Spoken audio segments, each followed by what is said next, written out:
This podcast contains explicit content. This is Hardly Focused. Part of the Solid Listen Podcast Network. Let's begin the show by starting it. The Skynet funding bill is passed. The system goes online on August 4th, 1997. Human decisions are removed from strategic defense. Skynet begins to learn at a geometric rate. It becomes self-aware at 2:14 a.m. Eastern Time, August 29th. In a panic, they try to pull the plug.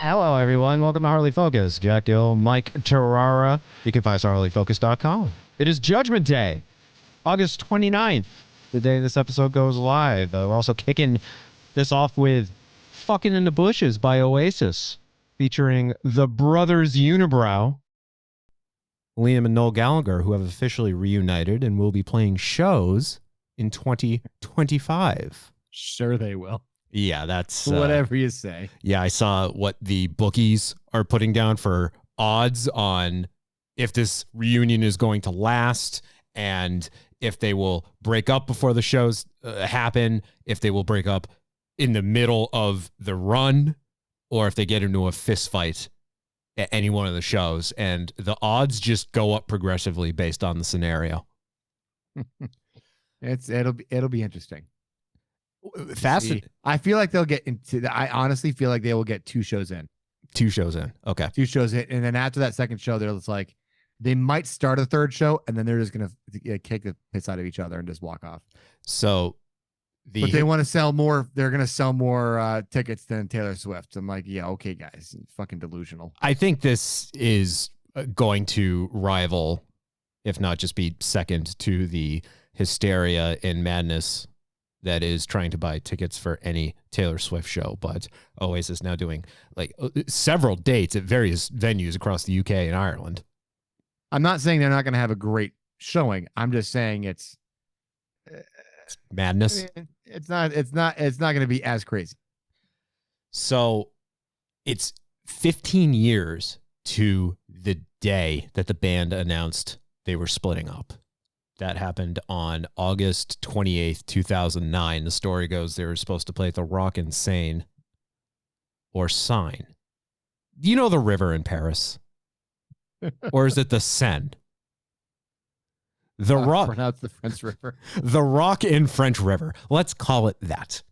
But they were supposed to headline that, and they got into a fist fight backstage, Liam and Noel. Liam smashed one of Noel's guitars, so Noel said, fuck this, I'm out. You know what I mean? Right. I know. And it's the Seine River. The Seine River. Okay. Wow, I had it right the first time. And then I triple guessed myself. Which is what you are wont to do. Yep. So Liam and Noel both having very successful solo careers. Pretty much for the last 15 years, it's been coming up. Will Oasis reunite? Will they bury the hatchet? And just in the last few days, they started tweeting August 27th, some big announcement that was going to happen. And the rumor was they were officially announcing the reunion. It's here. It's happening. And it's insane to think that, like, when the Stone Roses reunited in 2011, that was 15 years since their breakup.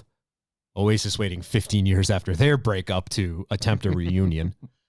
And now, credit to Becky, because she's the one that initially told me that this was going to happen. And I've been burned so many times by this rumor in the past that I just didn't believe it. I didn't put any stock into it. And once again, it's just another lesson for myself. I need to listen to her. Because she always ends up being right in the end. So it goes. Is it so much that she's right, or is it so much that you're just always wrong? I'm always wrong. I'm a stubborn bastard, you see. Yep. A leaker released a bunch of dates for the UK and Ireland shows, and all those dates were confirmed to be accurate. And then the same leak mentioned several dates in the U.S., New York, Los Angeles, Boston, Chicago. Several days, Mike, in September, next September, 2025, at Gillette Stadium. We'll see. It's up in the air right now, but we will see. I'm excited, though. You know me. I've always been a fan of those two jack-offs. Yeah, that's the best way to describe them. They're jerks. They're Liam's gotten better over the years. I will say. I saw him. Okay, you're performing at a place like Gillette Stadium. You're doing like 5 shows or something at Wembley in London, and here I am seeing Liam play with John Squire at the Brooklyn Paramount, which is just like, it's a very beautiful theater, but it's a small venue. It's about the size of the House of Blues. And I'm standing mere feet away from the guy. And then now he's going to be making infinite amounts of money to headline these shows next year with his brother. Greatest quote to ever come out of their feud. Noel talking about Liam and called him the angriest man he's ever met. Liam is a man with a fork in a world of soup. That's an angry person. That is an angry person. Rebecca, are you an angry person? Right now, yes. Why are you an angry person? I don't want to talk about it. Are you angry at me? I'm annoyed. You're annoyed with me? But I'll let it go. You know, the show must go on. Are you annoyed with me because we don't talk about it. Because I didn't talk about it. Because I didn't want to talk about Minahane and Mutt earlier? I don't know what I'm mad about. It wasn't that you didn't want to talk about it, and it wasn't about them specifically, but the concept, the point I was trying to make using them as examples. Well, I feel like I've tried to make to you many a time and just can't get through. Well, let's save it for the end of the show because I want to pick your brain about it. It's just you picked the worst possible time to start talking to me about all of that. I didn't think it was that deep. I thought it was a pretty light conversation. Oh, no. These things are always we know Jack can't go that deep, so. True. It was going to be a deep conversation. But it wasn't. I didn't mean for it to be. I knew if I didn't stop it when it was going on, I wouldn't have been able to finish getting ready for the show here. Yeah, that's on you because it wasn't a deep conversation. How is it on me? I was trying to allocate time to finish doing show prep. I know, but you have plenty of time to talk about other things that interest you. Like what? While you're doing it. Like what? Oh, I mean. What was I talking about while I was trying to do show prep? Tonight specifically? Yeah. Nothing, but we talk. You do show prep each week, and we chit chat. Usually, when it's several hours away from recording, not within 1 hour of recording. I get into my frantic state. I understand you're in focus mode, and I get it. That's why I was like, I'm not going to have a very deep conversation. I didn't think it was. I think the rule going forward is no conversations in the hour leading up to recording, so I can get everything squared away. Just wear a hat that says "Don't talk to me." I'm still gonna talk to you. I'm wearing a hat that says "Hardly Focused" on it. Becky's wearing a trash bag on her head. I really am. Yeah, it's not hyperbole. It's not like me digging on her right now. I'm dyeing my hair. Yeah. I have a black trash bag on my head. Why do you got to make it black? It's the dye, man. What color are you doing? Brown. Okay. Dark brown. Nice. You know. Yeah. Same old, same old. Well, I'm wearing a hat that's got the Hardly Focus logo on it. Mike, what do you think? Pretty good. I like it. It came out great. I'm happy with it. Yeah, I like it. Yeah. And I usually don't wear these flat brim snapbacks, as they're called. But snap back to reality. But they're at hardlyfocus.com/snore. That's the new URL. Wow. God damn it. hardlyfocus.com/store. And a couple of variants of these hats. And I've got the black and gray with the white logo. We've got the shirts too. The shirts, I'm in the process. Everything's being sent to me in piecemeal. The tests of the new products at the Hardly Focus store. But the shirts that I've received so far look good. And you got a sweater, Becky. That looks good. Yeah, no, it came out nice. I am going to add some more designs to the store soon, but as I mentioned last week, we tried to do a shirt in tribute in reference to this drop that plays in nearly every episode of this show. And was told by the supplier, the vendor, the platform that I use, that they are not licensed to print any material bearing his likeness. I thought that might come up. I feel like this is not the first time they've had to cross that pitch. With him specifically. Yes. Oh, exactly. Yeah. This isn't just a general thing. This is a specific Bonaducci issue. And I'm sure they've got a macros. It's like, oh, somebody's asking for Bonaducci again. Hold on. Control copy. Send it. I was going to say, do you think a computer read his face or a human identified him? I'm going to say a human identified him because it very clearly, I got to mention it in the last episode, but again, I got a form letter email saying that the shirt was in violation of their content policies, but then there was a little section in the middle that a human clearly needed to fill out, and that is when they said we are not licensed to print merchandise. Do you think it's because the image you just took from the internet and it wasn't your own? I mean, that could have been it. Here's what I'm going to do. I'm going to make a shirt, a similar shirt, but it's going to have the head of Donnie Most on it. And we'll see if that gets turned down and if I get hit with the same. You're going to end up with shirts with just random faces on it when it all gets through. Random child and teenage actors from the 70s. Yes. Hey, maybe you'll just get lucky and someone else will be reviewing it. They're like, you know what? We'll let this through. Oh, you know how I'll do? Cousin Oliver. That dude, I was friends with him on Facebook for a long time. He's one of my first Facebook friends, Robbie Wrist. I could put him on a shirt and probably get away with it. Like, Cousin Oliver? Okay, yeah, print as many shirts as you want. But what's annoying is that they let you buy it. They let you spend the money before they tell you, hey, we can't print this. What do you want to do? Well, you know why? Because they're like, we want you to make sure that you're committed to this, not just throwing crap at the wall and seeing what sticks. Yeah, that's why, right, in all honesty, that's what I'm trying to do. I'm just throwing stuff and seeing what sticks. And this is actually the first time I've been told, hey, thanks for your money. We're not printing this. Okay, well, can I have the money back then? Good service. Because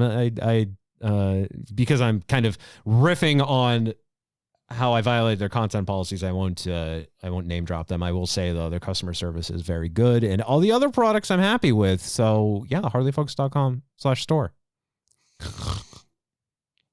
Yay. Coming up in this installment of the show, we'll potentially talk about radio hosts crossing the line on social media. We might also get to the pros and cons of pre-ordering video games and gaining what they call early access. A lot of things happening in this episode. Becky, I mentioned it when you were out of the studio, but I'll say it again. Thank you for letting me know about Oasis and the reunion. And yet again, I apologize for not listening to you. I was excited I could break this news. But what happened? What do you mean? So you broke the news of the reunion. Remember, I discounted it because I've been burned by this so many times in the past. And just, it's like, if you were to come to me and say that stupid Morrissey and Johnny Marr reunited, I wouldn't believe you. No, I understand. And I understand saying it. I would hope you would know that I wouldn't fall for it. I looked at two sources that I said, oh, this seems legit before I opened my mouth. It was quick, but. Mm-hmm. Well, what happened last night, because the news was happening in the UK at 8 a.m. their time, which is 2 a.m., 3 a.m. 3 Eastern time. Yeah. And you tried to stay up. I was awake at 2:40 a.m. I set an alarm for 3 a.m. because I knew I'd fall asleep in those 20 minutes to tell Jack, because I just get excited to tell you something before you know. And I slept through the alarm. And I woke Jack up to tell him, and he had already been up checking the news out, unbeknownst to me. So fail. I appreciate the effort, though. I really do. Oh, I mean, I like that. it's I like for me, that. Jack. You tried. Yeah. I don't do it for you. I do it for me. Yeah, narcissist. But Because now he sleeps with his watch that gets alerts. it wasn't even that. So it's just fed to him at night all the time. Yeah, I had several news alerts that all went off at 3 a.m. that basically was like a pounding hammer on my wrist with my watch. That's not actually what happened. Cooper woke me up at 6 a.m. and then I just realized, oh shit, did Oasis actually reunite? And I checked the news and there it was. I checked the NME, who Oasis love, by the way. And it reminded me of when the Stone Roses reunited. It's just every article on their front page was about Oasis and the reunion. And like Mike, like I mentioned earlier, the bookies' odds of this reunion not lasting. Just a little bit. And Just a little bit. Yeah. But I was going through your January podcast. I didn't go through it completely yet, and I wish we had wrote them down. But it might have been a prediction that they got back together this year. oh, It may have been mine. I just can't recall. I know I predicted a band getting back together. Just I can't recall which one that I had a feeling about. I'm gonna go back and listen to that now because I was actually I was in the middle of it. I just didn't finish in time. I was looking at episodes from 2009 to see if we had talked about Oasis breaking up. And I wanted to see if I could pull audio so we can make fun of how juvenile I sounded back then. This being around the time that Mike joined the show, actually. A little bit, yeah. Well, that is a thing. I'm not intending to travel overseas to see them for various reasons. One being, yeah, we will indeed see if this lasts. I have a feeling it will, but I mean, who knows? And then there's also those leak dates saying they're going to play in the U.S. So I would rather brave going to Gillette Stadium and the weather, knowing our luck. There will be another tornado warning, and we'll get evacuated. My sources aren't saying they're coming to the U.S., but I'm going entirely off a leaked set of dates that included the ones that were announced on the 27th that have all been confirmed. But then that document also included U.S. dates as well as Mexico. Keep forgetting Mexico was included in there. And Argentina? Definitely not Brazil. Aw. They're not coming to Brazil, as people tend to say, so much that the Offspring are immortalizing that phrase on their new album with the title of one of their songs. But I'm excited. I am excited. I love me some Oasis. I love me some Universe. I was excited for you. Thank you. This one I knew was big. I appreciate that. Mike, are you excited? No? Okay. I could care less. Mike's burned. See, here's the problem. Mike is burned by Rage Against the Machine attempting to reunite. And then like, I don't like, I'm annoyed when they, like, oh, we're reuniting and they're only doing like festivals. Like, no, do an actual fucking tour. I hate that. And then, I mean, I've never been that big of an Oasis fan, so I don't care that much. Okay. So there's the other part. Yeah, I'm like, Oasis getting back together. Okay. Fair. I mean, a lot of people would argue and side with you, Mike, that they are incredibly overrated. And I believe, yeah, that's an opinion that is shared by a lot of people. I mean, granted, it's one of those things where it's like, are you being hyperbolic when it's saying overrated? Or are you being like purely literal? Like, some people say that no matter how great Pink Floyd is, they're overrated because they're rated so high, even though they're great. Like they should be rated like 20 instead of number 1. Like, yeah, they're not shitty, but like, I feel like Oasis is just perennially overrated and they should be like maybe top 100, but not top anything other than that. Yeah. Pink Floyd, definitely overrated. But all these bands, these prolific bands, I mean, they have just this, especially like from that era, like Pink Floyd's era, they just have this massive following of people who actually sit and, really decipher the lyrics and then we'll go in and listen to just countless bootleg recordings from various concerts and point out the differences in performances. And You don't really get that with Oasis. What you get instead are songs that other people wrote and recorded and made lots of money off of. And then Noel Gallagher decided, hey, I could write some good music, but you know what would make it better? Ripping off those artists. Yep. And that's why the track Step Out, which is a B-side on What's the Story Morning Glory, has a credit to one Stevie Wonder because it ripped off one of Stevie Wonder's songs so much that he had to be given credit for it.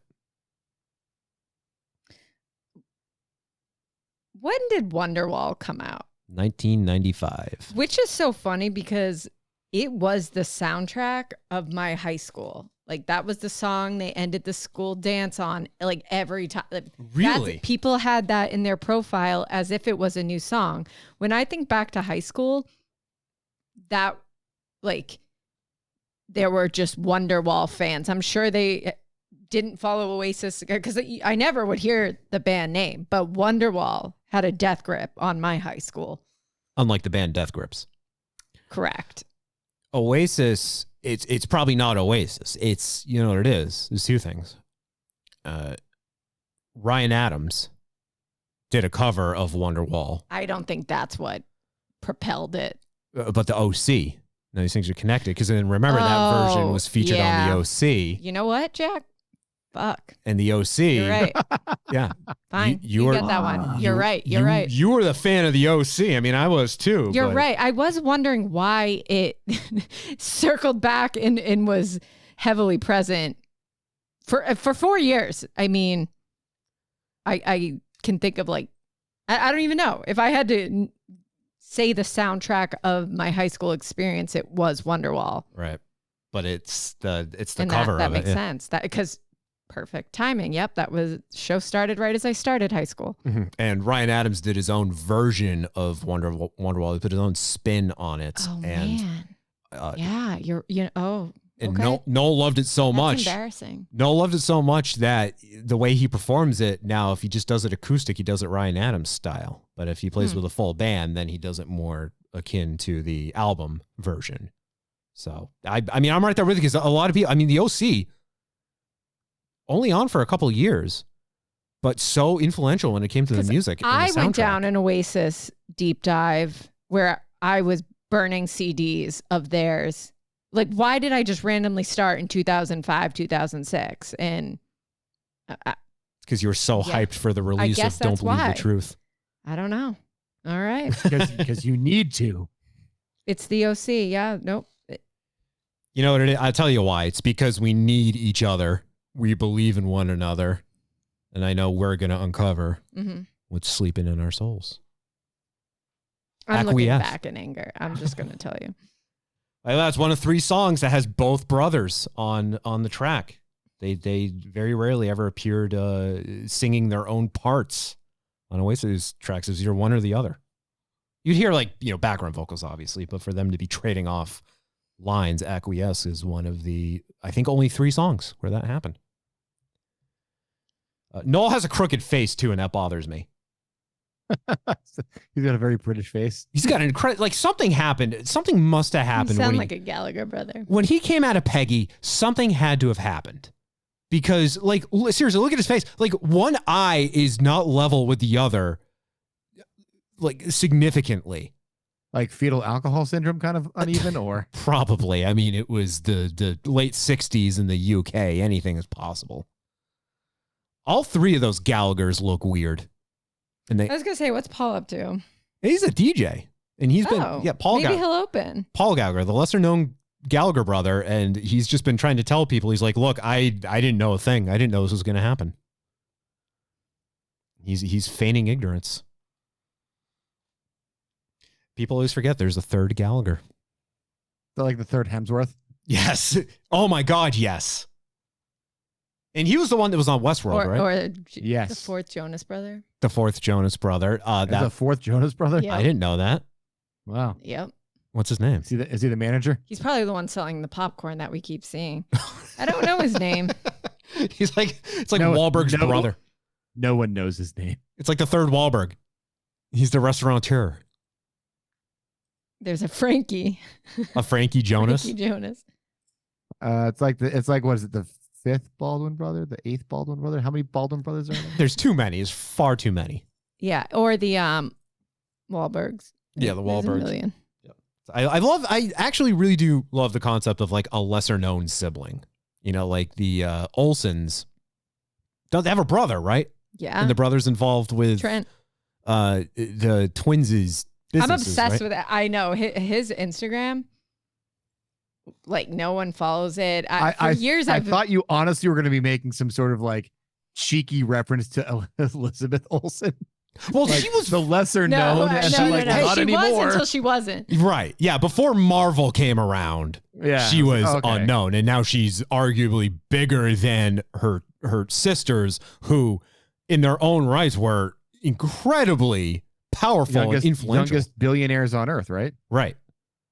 I was even reading something today about how Howard Stern, who I have a feeling will come up a few times in this episode, among several other celebrities and figures similar to him, were actually counting down the days until the Olsen twins turned 18. Oh, I remember that. Oh, yeah. They did the same thing for Lindsay Lohan, too. Yeah, Yeah, you she can't be turned doing out that great. anymore. That's weird. It was weird back then. It wasn't good then. It was certainly not good now. Yeah, troublesome then, very, very bad now. It's so fun though that they are still even more successful than they were. They get quiet success with their luxury brand that does incredibly well. They can stay out of the spotlight. I mean, they nailed being a celebrity. Mm-hmm. They get all the perks. But I thought Kim Kardashian nailed being a celebrity. No, she has a lot to deal hey, with. Hey, nailed. She has a lot of baggage. just all she nailed was Ray J. Hey. and Kanye. And Kanye, yeah. She probably doesn't want to admit that, despite their children. The Olsen twins, I mean, this happens with famous celebrity twins who start off as child stars, like the Sprouse brothers, for example, who they're both incredibly successful, both together and separately. But these kids, you know, they're not making the choice here. They get thrust into this. Their parents thrust them into this, and then they just it's a life they didn't choose, right? And then they just have to deal with the repercussions. I mean, and this happens with pretty much any child star, and very rarely do those child stars not end up completely screwed up, right? Like, I imagine the Olsen twins have to have some degree of like PTSD, and is that why they're not acting anymore? Like that? I mean, look at like Amanda Bynes, look at Lindsay Lohan, look at Jake Lloyd. Yeah, but Well, there's certain situations that are slightly different with all those names. it does seem You've seen like that Nickelodeon. right. Right. Yeah. Okay. I think that, you know, maybe half of it is they got lucky, and the other half is their parents really did protect them. And they're one of those cases, right, where they actually, you know, they put money away for them. They did it right. They didn't literally fuck them over saying, oh, Correct. well, because I'm your manager, I'm taking 95% of everything. And fuck you. You're like, Yeah, the way the company like Dual Star was set up, you know, half of it is luck that they were just surrounded by good people who had their best interests. I'm sure it wasn't 100% perfect, but overall, compared to the hell stories that you hear from so many other child actors, absolutely. right.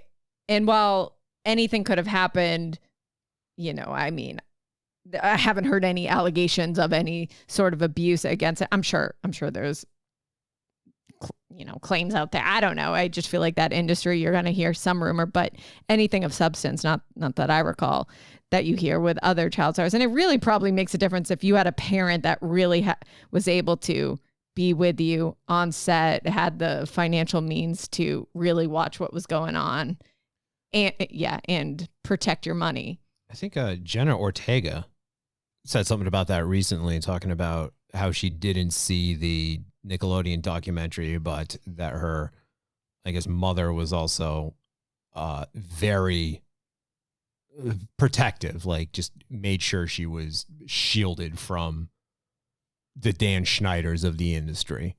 Makes a difference. Yeah. Because you can't trust anyone, even if you hire someone who's going to be with them at all times. Yeah, you have no idea. Mike, have you read or listened to the audiobook version of I'm Glad My Mom Died? No. I've kind of, filled out a synopsis about it, but I've not actually gone and delved into it. It's so good, and it's such a great window into poor Jeanette McCurdy's just life growing up, and then she was so obviously messed up from all of her experiences, especially working with Schneider. She doesn't mention him by name. He's called like the creator, I think. And it was so very obvious that she name dropped him. Not naming somebody by name, but I'm naming this person. Yeah, well, I guarantee you, he was in the original initial draft by name, and then was probably told late in the editing process before it got published, hey, you got to take his name out of this or he's going to sue us. And it was Control H, find and replace, one of those scenarios. Yep. And you better hope his name is spelled correctly every time it's brought up, because it's going to be like The Office with Threat Level Midnight, where they find the one instance of Dwight being misspelled. Wasn't the point of her book, though, that even if she hadn't gone into the industry, she still would have been fucked up because it really was her mother, and maybe even the industry is what enabled her to have some sort of separation. I know that she had to deal with other issues, but yeah, I mean, her mother was a maniac. Her father wasn't all that great. Oh, sound familiar? 100%. 100%.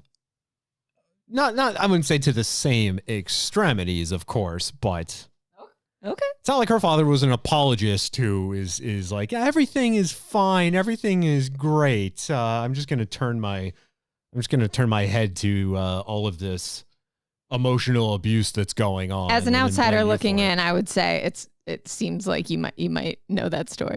Outsider looking in, I mean, you were fucking witness to it. You saw it happen.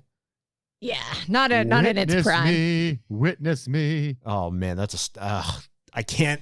I want to tell you the story so bad, but I can't, because now we live in an era where you can sue someone for anything. Could you imagine? Oh my! I don't like what you said on your podcast. You're fine. I don't know how to listen to it, but I don't like it. Yeah, you're right, Beck. You're right.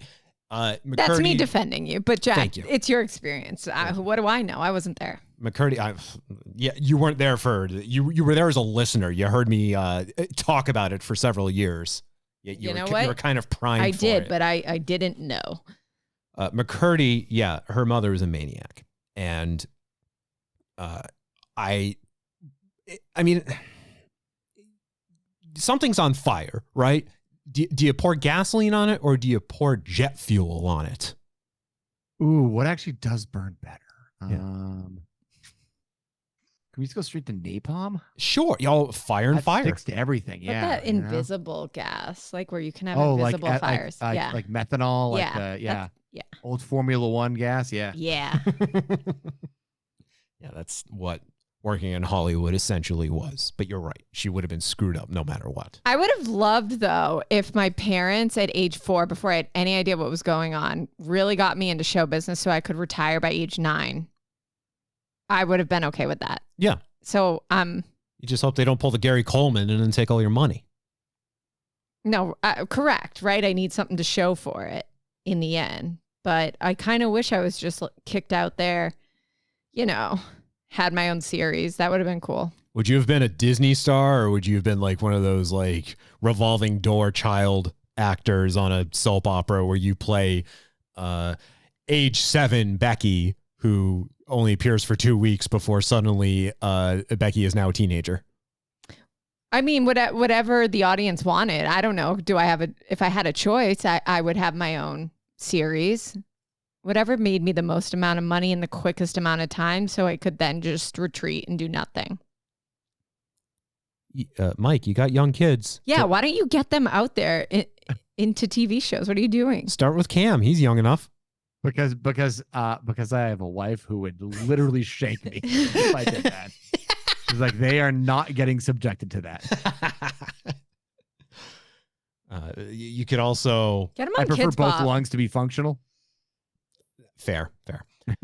There was the little girl who played the sibling on Family Matters that disappeared halfway through the series. I feel so bad for her. I mean, I think she had some questionable life choices later on when she became an adult, if she's the one I'm thinking of. But imagine Becky, imagine you being like a child star and you're making all this money and all of a sudden you're just fired and then your character's just literally written out of the show with no explanation. And then later on, they're like, well, we have 2 kids. We've always had 2 kids. Why would you say we'd have 3? Yeah. We definitely have 2. I mean, that's the industry, baby, right? We get laid off at our companies all the time and they're like, we're taking away your job, but really someone else just absorbed it. I mean, this is what it is. It's just, you have to be subjected to that as a small child instead of a 20-year-old adult. So it's all the same. I'd rather have just gotten it over with younger and, maybe it propelled me to the next best thing. And I wouldn't have had to do a lot of thinking about it. That's for the adults to think about. I could have been Sabrina Carpenter. Oh, look at her now. I know. I could have just had over here. such a fun album, but here I am. Showing her butt to everybody. Here we are now. I could have been showing my butt to everybody, but I'm here. And what's stopping you now? You could do well on OnlyFans, I think, Becky. Thanks, Jack. Here's somewhat of a similar question.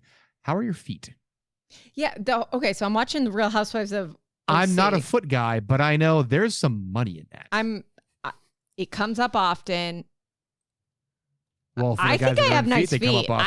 I think I have nice feet, Well, if you want to make $1,000 a week, but I don't have good calves, and it's those not about are part calves, of it. It's about no. You can crop those yeah. Can those man calves out of there. I don't know. Do Jack some won't mind as long as you're photoshopping. getting. Yeah, go for it. Oh, Do it. I'm going to play a drop that does not appear to have a label on it. And Oh God. I'm hoping it's what I think it is, and it's probably not. You, sir, are nothing but a low-rent smut hound, and you're going to delete my wife's feet from your internet before she finds out what you've done with them. Oh, man. I swear to God, that was a 1 in 1,186 chance of that being the drop that I thought it was. I fucked up the label, so it's literally titled Unknown Album. And I searched for King of the Hill, and it came up. Wow. Mark that. That will never happen again. But you could be peggysfeet.com, beckysfeet.com. But Is that domain taken? it's scary though. If you have It a is small now. audience, these people will stalk you. I'm more afraid of getting the freak who finds where you live because you have a nice foot. They do exist. But you know what you can also do? You could do cosplay. You could do that. Okay. You cool. could you could you don't even need to pretend to have familiarity with the characters that you're cosplaying. Because I don't think a lot of the cosplayers out there, I don't think they really play or are really in tune to the games they play. You could cosplay as Morrigan from Dragon Age Origins, because I'm playing that right now. That's just one that came on top of my head. You don't need to know shit about that game. You don't need to know shit about her. Yeah. Because people are just going to be looking at you and say, you're a good Morrigan. You'll look like Morrigan. I think Hey, people. if you could cosplay like you look like it, go for it. I think people will know though that my heart's not in it. I'm just not I don't go all out on Halloween. It's not my thing. I have to find some enjoyment in it too. And Why don't you go all out on Halloween? I think I'm too shy for it. You have to have confidence to just dress up as something you're not and just present yourself and be convincing. I'm too shy. What was your favorite Halloween costume as a kid? I don't have a big memory of it. I remember being like young, Simba like 2 years. I was Barney once. I was a cheerleader once. Oh, hell yeah. Were you Princess Leia as a slave? I think once. Suzanne. I actually don't recall any other costumes. I think I was Minnie Mouse maybe, but I really have a memory of, I think I was really young when I stopped and said, this is stupid. What was the worst costume? I mean, it was probably that cheerleader, but I was old. That was in high school. And yeah, that's the follow-up question. How old were you when you did this? That might have been 8th grade, 12. Okay. I really don't remember. Jack's reeling back those comments right now. It wasn't a cute cheerleader. Like it was like the Spartan cheerleader on SNL. Like it wasn't a hot cheerleader. UGLY, you ugly, you ugly. By the way, I just purchased Becky'sFeet.com. You won't even purchase hardlyfocused.com. Return that. You do not need that. Have it route to Hardly Focused. It'll be 5 seconds of a picture of your feet and then it redirects. How much did that cost you? Surprisingly affordable. Website domains are very cheap. How much did that cost you? I don't know, but happy birthday. I'm going to find Jack was posting photos of my feet when I was asleep and he's making all the money off. You're going to be the bad manager. Yeah, all those pennies. Jack, just remember, she said that, so you now have carte blanche to do it. Yeah, that's right. That's informed consent, right? I'm going to paint my toenails tonight. I got to clean these babies up. There you go. Get them looking fresh. Yeah. Hey, you start dropping pennies on there, right? Boom. You'll be able to get new cars, new houses all the day.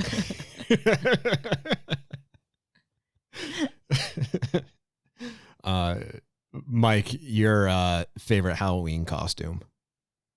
It's probably when it was, I think it was Nick's second Halloween, because his first Halloween he was too young. He was Baby Yoda. I dressed up as Princess Leia, and Sarah dressed up as Han Solo. That's awesome. That's cool. Yeah. I like a good old. I like a family theme. Yeah, I mean, she had the North Face, vest, so it kind of worked to have the, the Costco version of Han Solo right there. And then I got a couple. Apparently, they make pipe cleaners really fucking big, and so I was able to get the hot cross buns on the side. So that's cool. That's really cool. Should have just put literal cinnamon buns. If they weren't so sticky, I would have. It would have been delicious. Well, what happened to your costume? I ate it. I got hungry.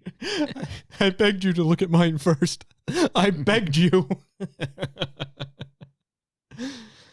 Well, child stars, we were talking about those, and a film that had a child star in who went on to be famous as a teenager and then just kind of fell off the face of the earth, that being Eric Von Detten. Remember him?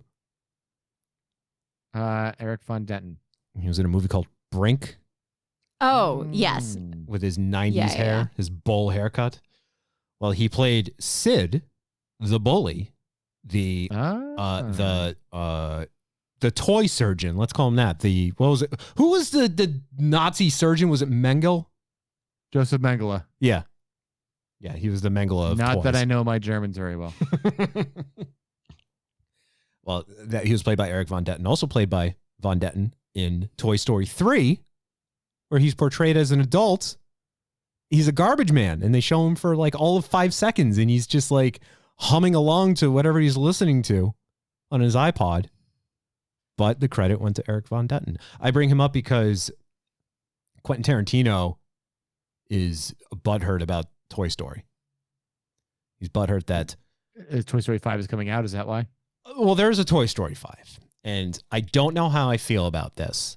I do like the premise of it. If you haven't heard about it, it's about the toys fearing their own relevancy because the kids these days, what do the youngins like? What do they like to play with? They like the tablets and the internets. Yeah. And the YouTubes. The toys, I'm assuming now under a new roof. I don't know if it'll be the same child portrayed in Toy Story 4, but whomever they are with, Buzz and Woody and the gang, will be with children who prefer to be on their tablets, their devices. They went with Bonnie at the end of 3 and in 4. So Bonnie was still young in 4. So are they going to age Bonnie up because she was 6 in Toy Story 4? Give or take a couple years, maybe 8 at best. But that would work. Age her up just a little bit. So she's like a teenager and you're like, there's no younger kids now. She's on her, electronics. And they look and try to find younger kids, and the younger kids are also on electronics. Is that kind of what we're thinking? That's pretty much it. They're fearing that they will not be played with. They will not be utilized. Some degree of sentience.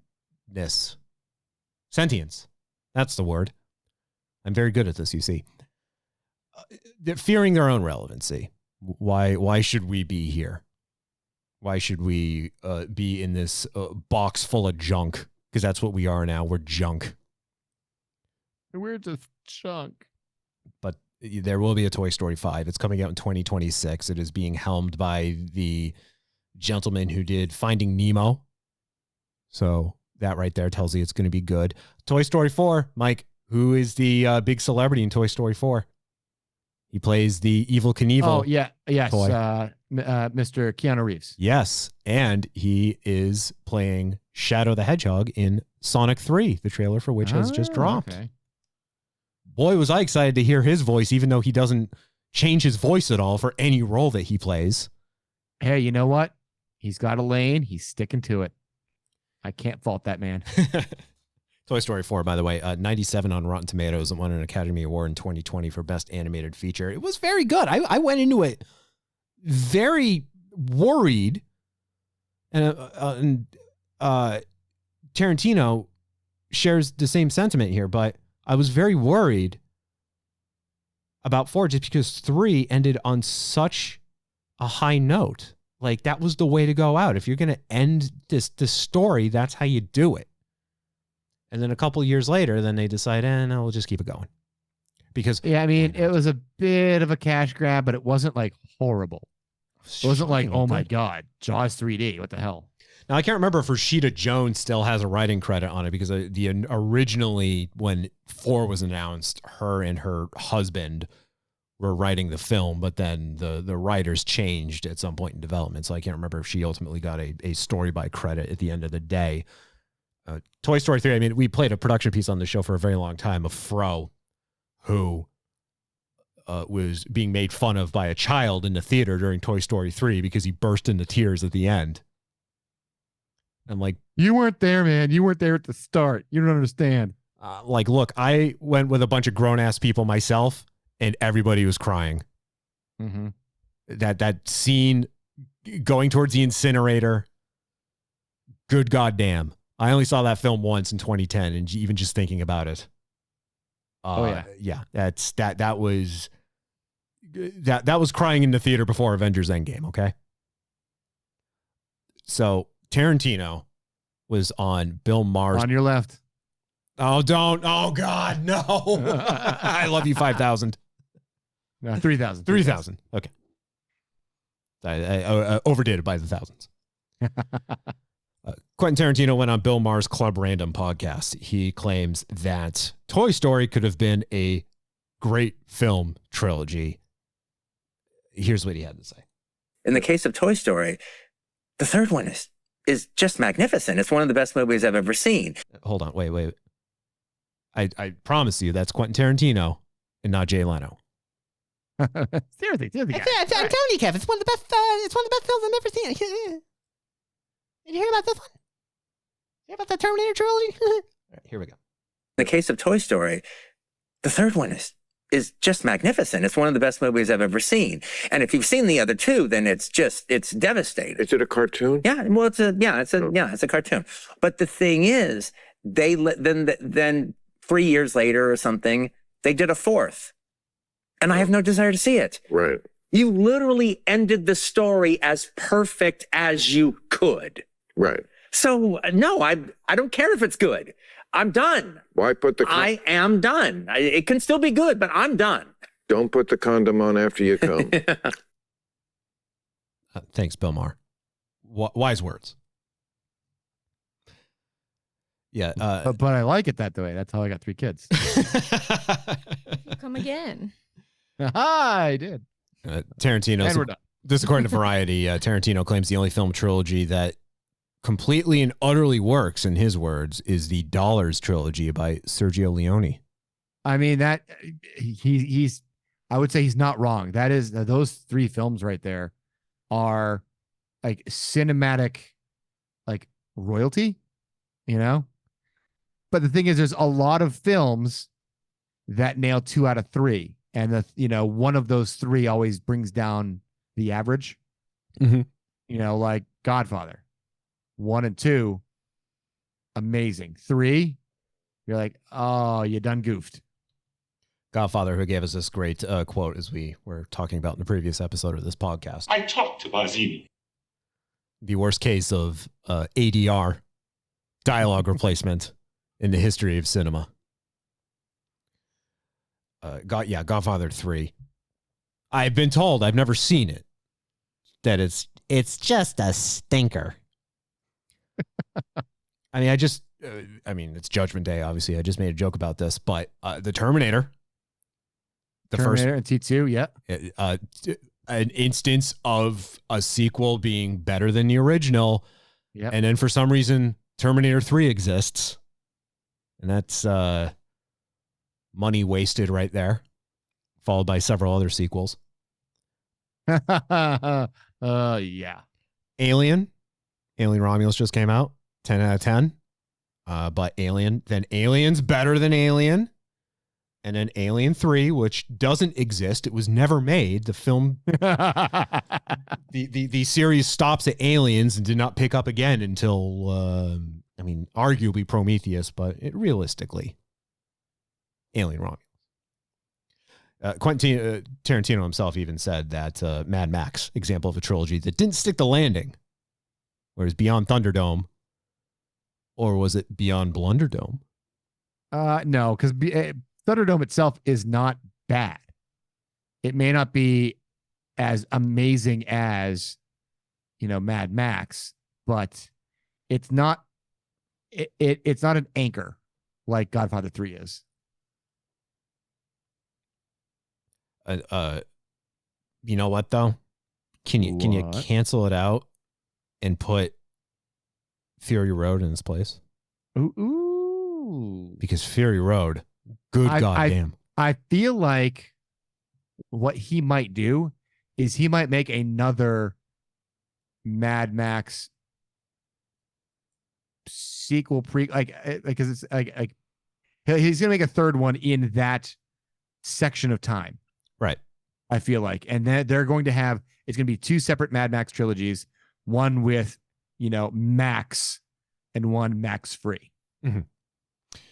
Did you see Furiosa? I have not yet. Unfortunately, I'm planning on doing it relatively soon. Okay. I liked it. It was a little long, but I liked it. It was a good Mad Max film. I mean, it's no Babe. Yeah, it's not. For those of you who don't understand, go look up the directorial George Miller for Babe and Mad Max. Did you know that, Becky? I have no idea what you're talking about. Of course you don't. All right. Do you know Babe? The movie? pig? Yeah. Yes. That'll do, pig. That'll do. Yeah. Babe is directed by the same guy that directed Mad Max. Oh. And both are very good films. Yeah. Yes. In their own right. And I also believe that his wife is was the editor for Mad Max, correct? Oh, Which is one, and she won. I believe she won an Oscar for the editing too. And he's like, she knows how to cut a film better than any guy I know. And because it's a female perspective, it changed the tone of the film for Mad Max. Just the way, like, she was like, he's like, a guy would cut it this way. And you'd basically, here's a Michael Bay film, but she cuts it differently. So therefore, that's why Mad Max, not the original Mad Max, but at least Fury Road, seems so different the way it's cut. Can you think of any other? Oh, by the way, very quickly, Fury Road, practical effects versus CG. Oh my God! We have to do it in chronological order because we don't know how many dings and dents we're getting in on these vehicles, which is amazing because you're like, there's no continuity errors on this. Why? Because there can't be. We cannot have continuity errors. So, I mean, it's more expensive to do it, but in the long run, it just makes for a better viewing. You're like, wasn't that like vehicle like half torn up by now? But no, it's not. Like, it's like watching Twister. Like, wasn't that windshield cracked a little bit? Oh, the continuity errors in Twister are bad. They're so bad. Yes. That's what I focused on. Really? Yeah. Remember, during the movie, we sat in silence for most of it. But when I did speak, it was, wait, that windshield wasn't just broken. Yeah, that's right. You told me not to talk during the movie because I wouldn't. And then I interrupted. Didn't that just get hit by a combine right there? Yeah. That pisses me off so much. There is such a large hole that thing puts in the windshield, and then it's just gone. Like, wait a second, I can see the actor and actress pretty clearly through this windshield right now. But it's brilliant for engagement because everybody runs to Reddit to talk about it. I mean, the production for that film was just a mess. So much so that apparently Steven Spielberg, because Amblin Entertainment produced it, Spielberg actually flew out specifically to tear Jan de Bont a new asshole because of just how much of a dick he was being on set, but then just how problematic the production was. Well, once the director of photography and his entire crew walked off set, that's when Spielberg was like, "What am I giving you money for? What are you doing and why are you fucking this up so much? Who are you and why are you here?" Yeah, I mean, Fury Road, that was what, 2013? 2014? That's been honestly a while, yeah. Oh, 15, sorry. But CG, everything is CG now. Everything is, I mean, even 20 years prior to that, so heavily CG. And the fact that we got something using like 98% practical effects. And fortunately, was an element missing from Furiosa. But what can you do? Mike, can you think of any other instance where there was a film director who was like George Miller, known for, let's say, something not child friendly, but then turned around and did something for the kids? And when you see their name associated with, like, there's no way this is the same person who did this. I'm trying to think of, like, Christopher Nolan did anything. I don't think he did. We definitely know Quentin Tarantino never did that. I don't think Tarantino's allowed to be near children. Sir, according to the court order, you need to back away. Mommy, make the bad man stop. Yeah. I need an adult. I mean, Spielberg. But Spielberg waffles because he always, I mean, let's be honest, there's always the Spielberg ending. Sure.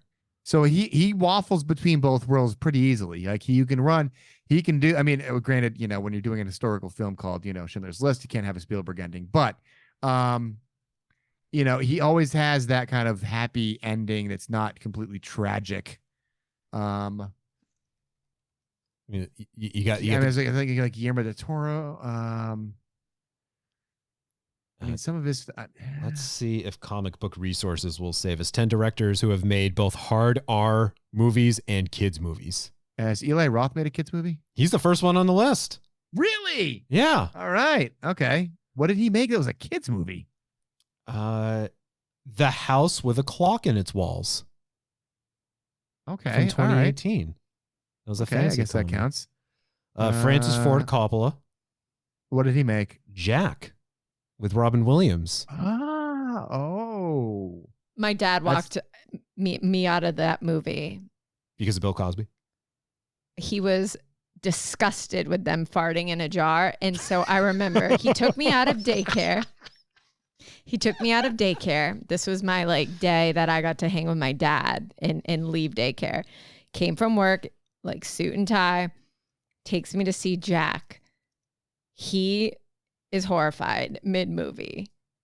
So he makes me leave. So we walked in mid-movie to the Nutty Professor.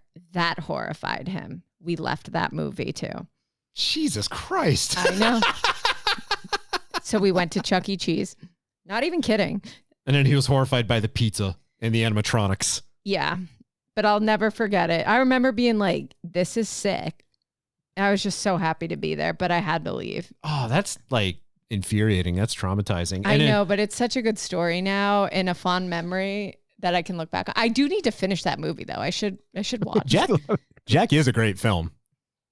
Wouldn't know. It's pretty good. I only know up to farting in jars. Is your father like really livid that his future son-in-law's name is Jack?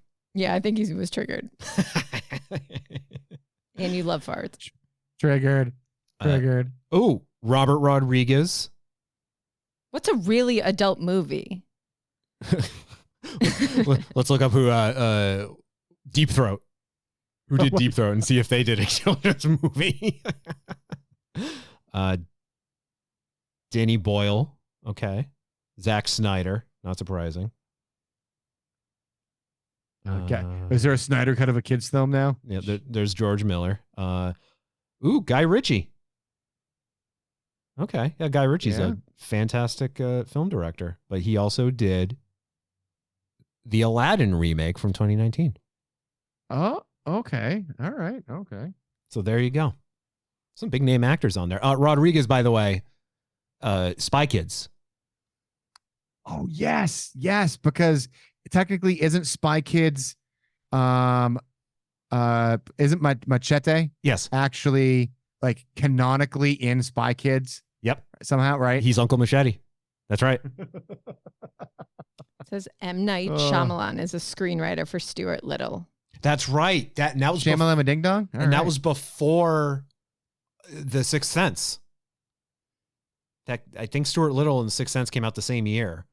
And yeah, Shyamalan was taking off because of Stuart Little and then wrote off the success of that with The Sixth Sense. And then we've all seen what Shyamalan's career has done since then. How bad is it?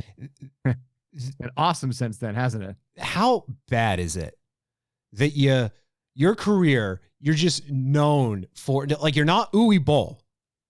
You're not that bad. God. That guy just does it for the tax breaks though, doesn't he? Right, yeah. But you're not him, but you're still pretty bad. And that you're actually like, I mean, Uwe Boll will probably tell you he's being serious, but Shyamalan. No, you're not, buddy. No, you're not. Get over yourself. Shyamalan will argue that he's being serious, and you tell with at least the production quality of his films. It's just the problem is all those films are bad.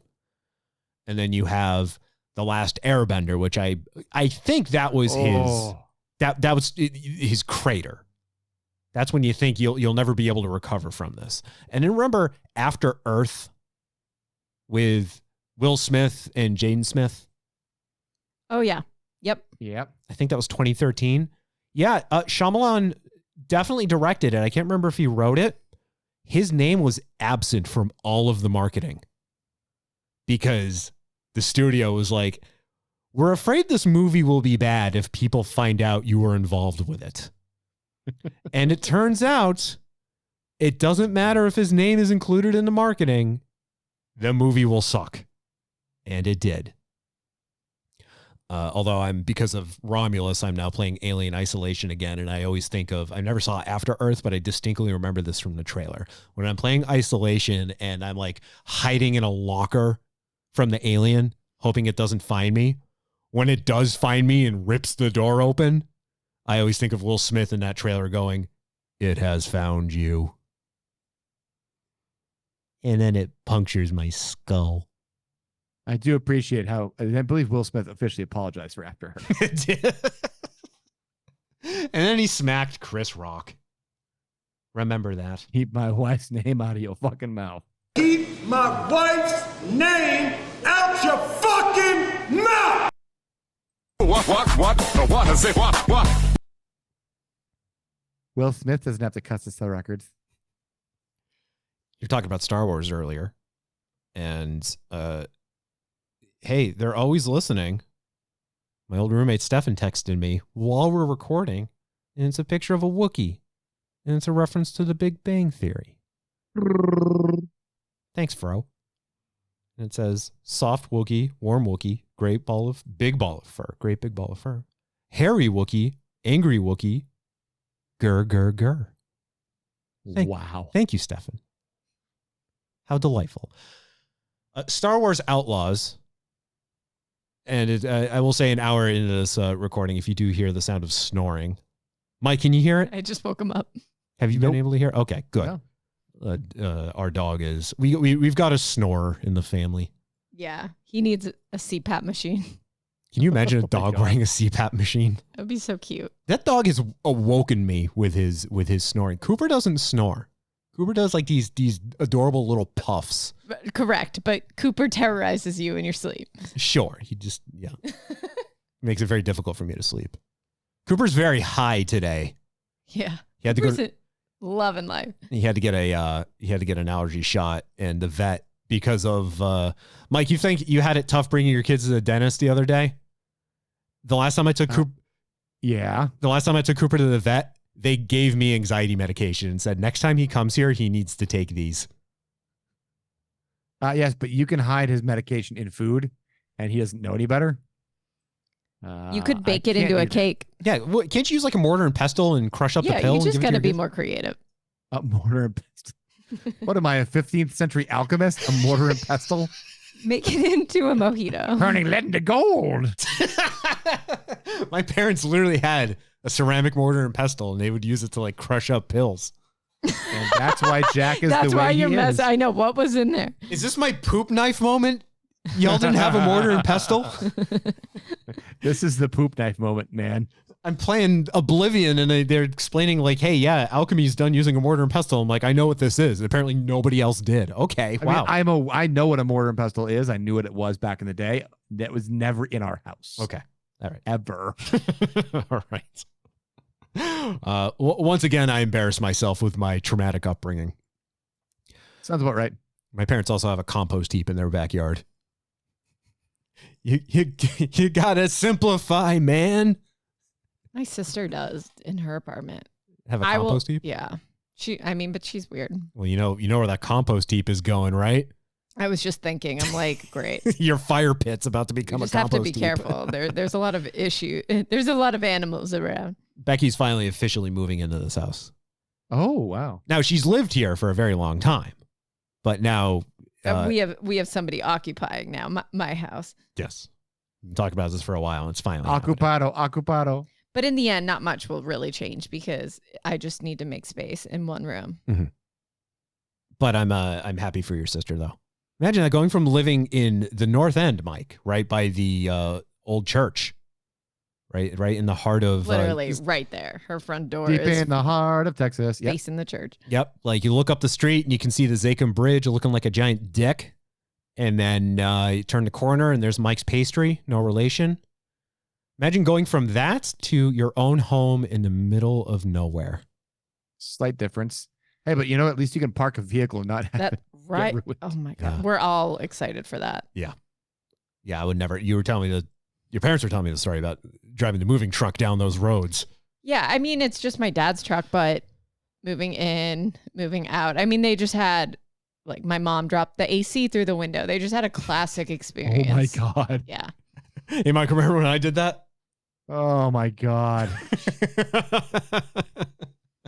I remember taking the AF van through the North End once, and I'll tell you, that was fun, and not in a fun way. No, holy crap. It's tight. Oh yeah. Like yeah, we're talking like actual virgin, not a Pornhub virgin kind of tight. Jesus Christ. Okay. You're scrubbing the walls on that one. Yeah, the city of Boston, if you don't know, not designed for motor vehicles because they didn't exist yet, but we never adapted. It literally is they took the horse paths and the cow paths and said, see these drawings right here? Make them into roads. And they're like, okay, which way do they need to go? And they still allow. They just pointed an arrow in a random direction. That one goes that way and that one goes the other way. Mm-hmm. They still allow parking on the street.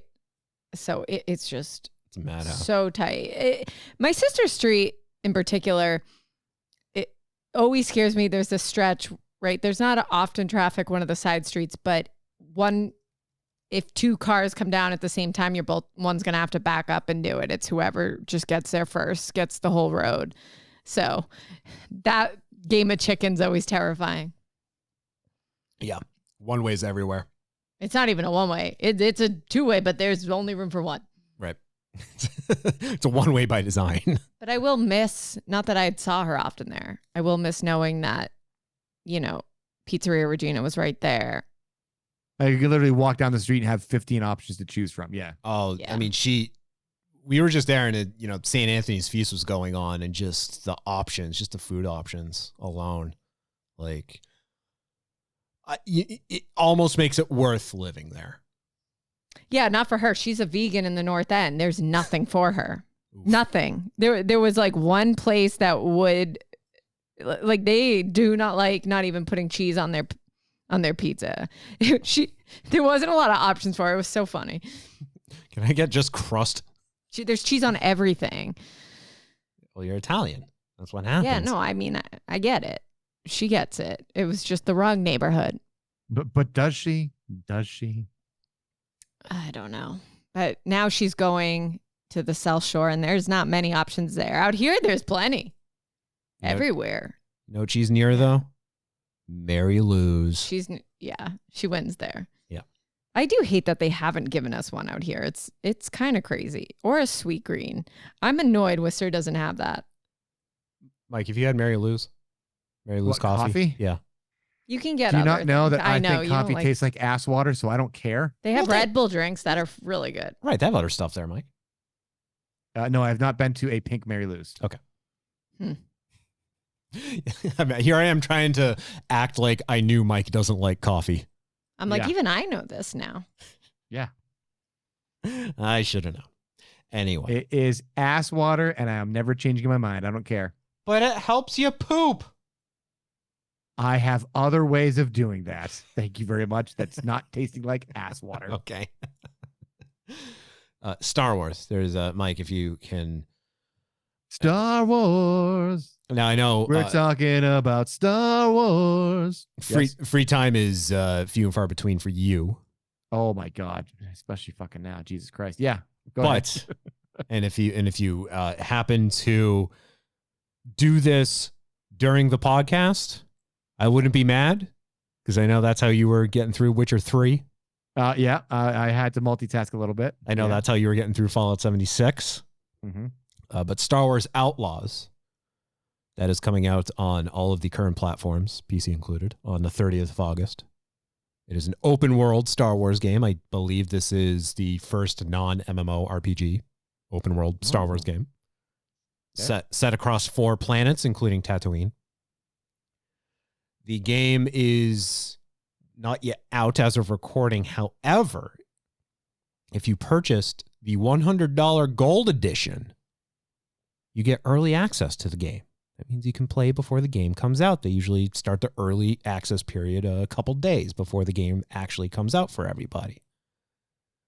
And Ubisoft, one of those major gaming companies that does this, where it's not just $60, $70 for the game. There's so many different editions that you could purchase that all come with, digital bonuses and access to DLC, season passes. And then the more expensive you go, the more free shit you get. And the most expensive version comes with early access. So the review embargo has already been lifted. It's getting mostly positive reviews, but Ubisoft games like Assassin's Creed or Watch Dogs, Far Cry, these games are always a mess when they come out. You'd think they'd fix it before it comes out instead of after, but No, because they need to make every game just this massive open world with so many just various elements and variables, and they churn these things out yearly or every 2 years. They're not like Rockstar Games and taking their sweet time to craft GTA 6. No, we need an Assassin's Creed every 2 years. We need a new Far Cry every couple of years, so on and so forth. So Outlaws is a bit of a mess right now because it's a new game. Yeah. So there's going to be an 8.5 gigabyte update What? Because that's small now, apparently. Yeah, 8.5 gigs. Wow. Stretch that a little bit. Jeez. Yeah, this is now I don't think it's right to call it the day one patch. Is it a day zero patch? It's pretty bad. It's actually not good if the day one patch is that big in size. They should never be that big. But this is coming out on, I believe, all the platforms, but PlayStation 5 especially receiving it. The update's fixing a bunch of bugs. It's adding a 40 frames per second mode for the let's call it the fidelity mode, that being where you get your 4K graphics, but at the expense of frames per second. And there's a catch to this update, though. So here's the quote from Ubisoft themselves. Get ready for this. They say, to best experience the Outer Rim, we've rolled out a patch to make sure everyone is playing the latest version of the game. As one of the players affected who had access to an older version of the game, now this is directed to anyone who had early access, they say, okay, we are aware you might be encountering some issues after this recent patch. We sincerely apologize for any inconvenience this may have caused. Once you confirmed you have the latest version, please start a new save file to fully enjoy Star Wars Outlaws as our team intended. If you continue on a prior save, you will unfortunately face issues and progression blockers. Interesting. They are basically telling you after you update the game, fuck any progress you've put into it up to this point. You're going to have to start a new file. Fuck yo couch. Fuck yo couch. Yeah, that would piss me off if I spent $100, got early access, and was told any amount of time I put into this. Say ya. People complaining about, someone on Twitter in the response to this post from IGN saying they put 5 hours into the game, wish they didn't. Now they got to do it all over again. And I don't know how the beginning is. I did read a review saying the first hour of the game is the tutorial, essentially. So there's, you're just kind of locked into learning how to do the basics before you're thrust into the open world aspect of it. So hopefully it's not like Red Dead Redemption 2, where the beginning of that game was so fucking painful to get through that even South Park made fun of it. So in contrast, takes all kinds. Yeah. In contrast to early access console games, mobile games, those soft launch in select countries while they're still in development. And developers on those games, the mobile games, they periodically wipe progress before major milestones, with one final wipe typically occurring before the worldwide launch. By the way, the source on that, me. Because I worked in video games. I was you special? I was a project manager for mobile games. So I assisted with these launches. I know how it works. Somebody's got the inside juice, huh? All right, then. Yeah. So not uncommon for mobile games, but at the same time, like, you're not putting the same degree of effort and progress into those games. And the real money transactions, the RMTs as they're called, aren't usually turned on then too. So even if you're spending money, like if you'd spent money, like, you don't lose anything essentially. You usually do the wipe before then they turn on the microtransactions. This is a whole different thing. This might be the first case I've ever heard of a major studio saying, to play our game the way we want you to play it, delete your save file and start over. Control, delete, Alt F4. Delete System 32. The pros and cons of early access. Well, there's only one pro, and that's you get to play the game before everybody else. Everything else is a con, literally and figuratively. You're effectively still using something that's in development. I mean, Mike, I don't know how you feel about this, but Fallout 76, I mean, I know it's like it's effectively like an MMO, but like they're still actively developing that game, right? Like, yes, but compared to like day one where they came out with like, this is what we've got, and like reading through what people like, hey, I started the game on day one, and this is what's changed, and you guys don't know what we went through, kind of conversations. It definitely, what they're doing now is they're just smoothing through other things, but the big chunks, there was big chunks that they fucking changed. There's a new big chunk that may be coming out next year too, just to keep people interested. But in terms of like issues, I mean, they've smoothed over a fuck ton of wrinkles. Yeah. Just like you, I started playing that game after a majority of those big issues were fixed, and several years after the game came out. And I'm like, I don't know what you guys are talking about. I'm having fun. And they're like, well, they're like, you weren't here, man. You weren't there, man. You don't understand. Well, they're riding the wave right now of the show, but that wave is, I think, pretty much subsided at this point. Yeah. But we are getting season 2, so there's that. So I'm sure that will reignite interest. Yeah, and I think what they're planning on doing in 2025 is releasing an option for you to be a ghoul. Oh, hell yeah. So, but they have to work out all these things because there's all this stuff that like you can't have certain perks now if you're a ghoul because it's ghouls need radiation. And like this is something that it's anti-radiation, like it's not helping you. So like they've got to figure out new perks and like to balance everything. So, and like, do you have to start from scratch? Can you turn into a ghoul? Like we don't know the answers yet. So oh God, it's like joining the what the hell is that? The Assassin's Guild. No, in Skyrim, the one that turns you into a werewolf. Oh, okay. It's not like the Brotherhood. It's not like the Circle. I'm blanking on the name of it. But that fucking sucked. Ayla the Huntress, yeah. Yeah. You want to make my cock explode now? Yeah, exactly. Yeah. Intercourse? Well, Mike, wait for Star Lord. Guardians of the Galaxy game, by the way, if I may try to recover from my speech impediment. The Guardians of the Galaxy game, very good if you get around to that as well. Single player, fantastic soundtrack. Okay. But Star Wars Outlaws, give it a little bit, maybe not pay full price for it, but it seems like it's right up the alleys of Star Wars fans. Okay. I mean, Star Wars. The Jedi games are great. I mean, I only played the first one. I know the second one's kind of a mess from a technical standpoint, but the Jedi games were very, very good. And well, that's good to hear then. So Outlaws, Star Wars games can be hit or miss. They can. Very much so, but more hit than miss than Star Trek games. So sure, we got that going for it. Yep. Hey, don't forget the most downvoted, unless something has changed in the last few years, downvoted comment in Reddit history was EA trying to defend the presence of microtransactions in Star Wars Battlefront 2. Yeah, those guys are assholes. We want our players to feel a sense of pride and accomplishment.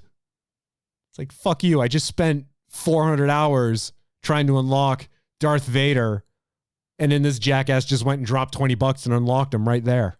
Screw you. Yep. All right, we will wrap this up. Where's the thing that I play? Here we go. We'll wrap this up. This is the end. Hardly focused. The end. Becky, have you been waiting for this part of the show? No, I was just, gonna go back to something you said a long time ago. What was that? So, to be full circle, right? The guy who did The Sandlot did National Lampoon. Which one, though, did he do? Was it one of the vacation movies? Yeah. Barely Legal with Eric Von Detten. Oh. Just, to bring it full circle. Okay. That is full circle right there. Wow, that is a really good... Daddy Bonaducci! Good job, Beck. Thank you. I held on to it. I was waiting for the nerd talk to end. Yeah, that's still kind of nerdy, though. Oh, he did he did the Sandlot 2, the sequel. There was a Sandlot 2. There is a Sandlot 2, yeah. And that's troubling.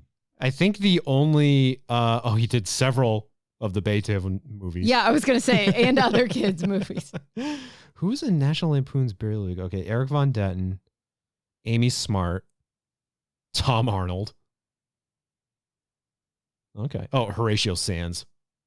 Oh my God. Did Ace Ventura Jr., Pet Detective. The Sandlot 2. I think, if I remember correctly, before I look at the cast to confirm, James Earl Jones is the only character that returned from the original. Did the first kid. He did. Wow. Yeah, that's right. James Earl Jones, Mr. Myrtle. He did First Kid? Yeah. Mike, that came out in 2005. Wow. And then it had another sequel. What? No, come on. The Sandlot Heading Home. Boo. Starring the late Luke Perry. every director and every actor that I've Googled in this last 30 minutes, which has been a million, has been born in October. Everyone is born in October. I mean, that's the month to be born, I guess right? that's the creative month. Yeah. Is that why I am the way I am? Among Maybe. many other reasons. Yep. It could be that. It could be trauma.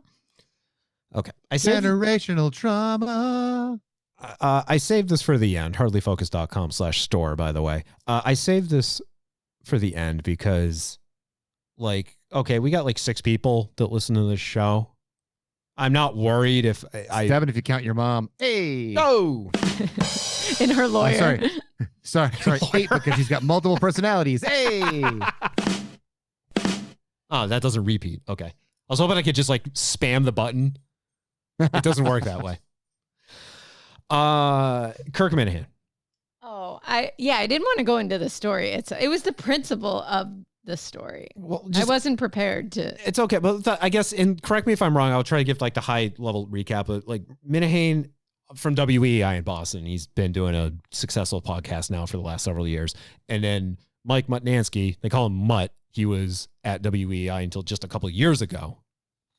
WEI, who they can't just get their shit together. They changed up their entire weekday lineup outside of Hillman last week because for some reason they're Davey going up against Goliath, the sports hub, except Davey's going to get his ass kicked every time he goes up against Goliath. I mean, there's just no winning there. Oh, Davey. So, Kirk, and I know like he and Mutt are close. Mutt's been on Kirk's show. And then I guess Mutt, from what you told me, Beck, is going off and starting his own venture, and Kirk's not happy about this. Well, it's Jack. It's extremely more nuanced, but yes, okay. Right. I mean, Kirk he had the opportunity to work on Kirk's show, and it seems that he did not want to do that, and has now, I think he just announced his own podcast. Pissy pants.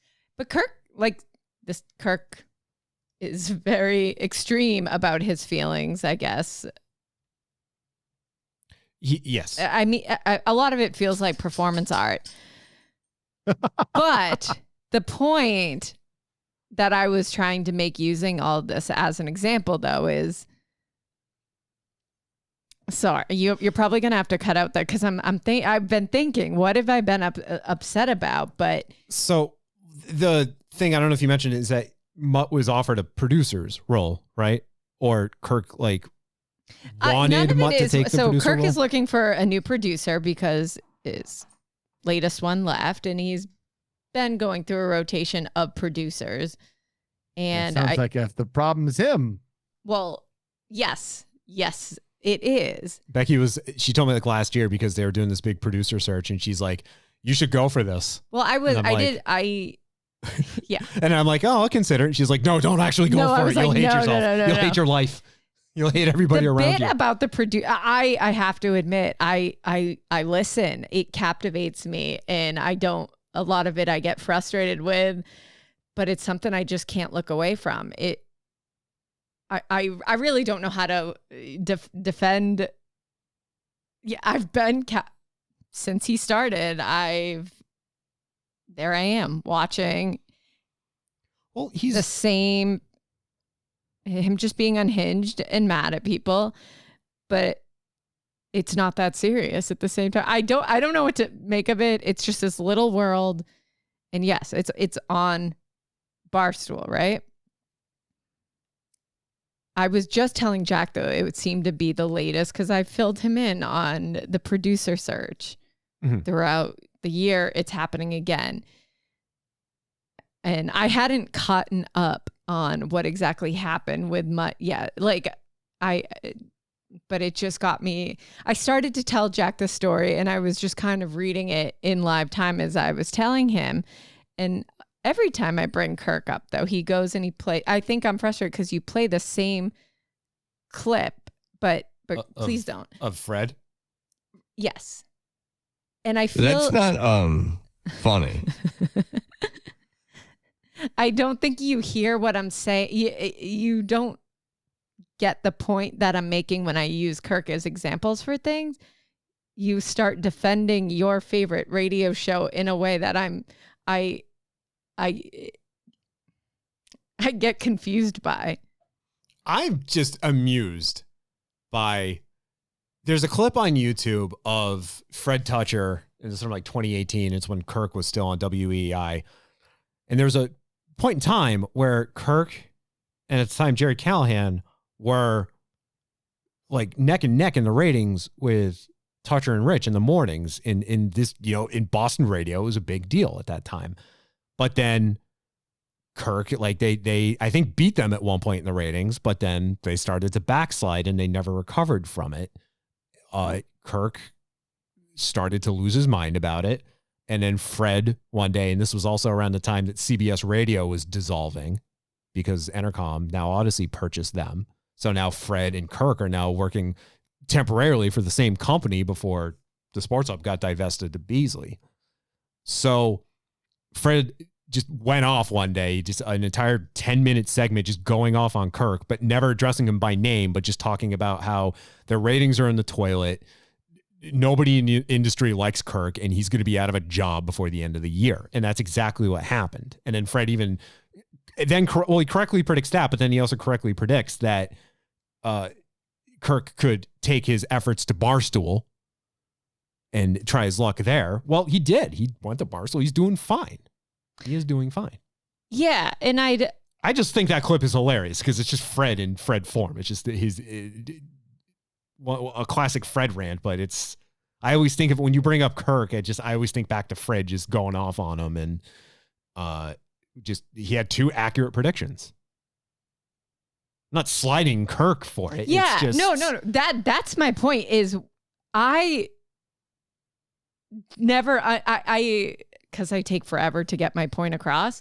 I feel like every time I started talking about the concept of a radio person, whether they were big or small, going to a podcast network, and I perceive them to have much more success, I think you can't, your love of radio, you still see that as being more successful than having just not being on the radio. Like, I kind of believe you think Joe Rogan is less successful than I don't know, your guys on 98.5. But I was like, well, what is success? I'm going to have to go ahead and disagree with you there. No, but I'm not saying you have to.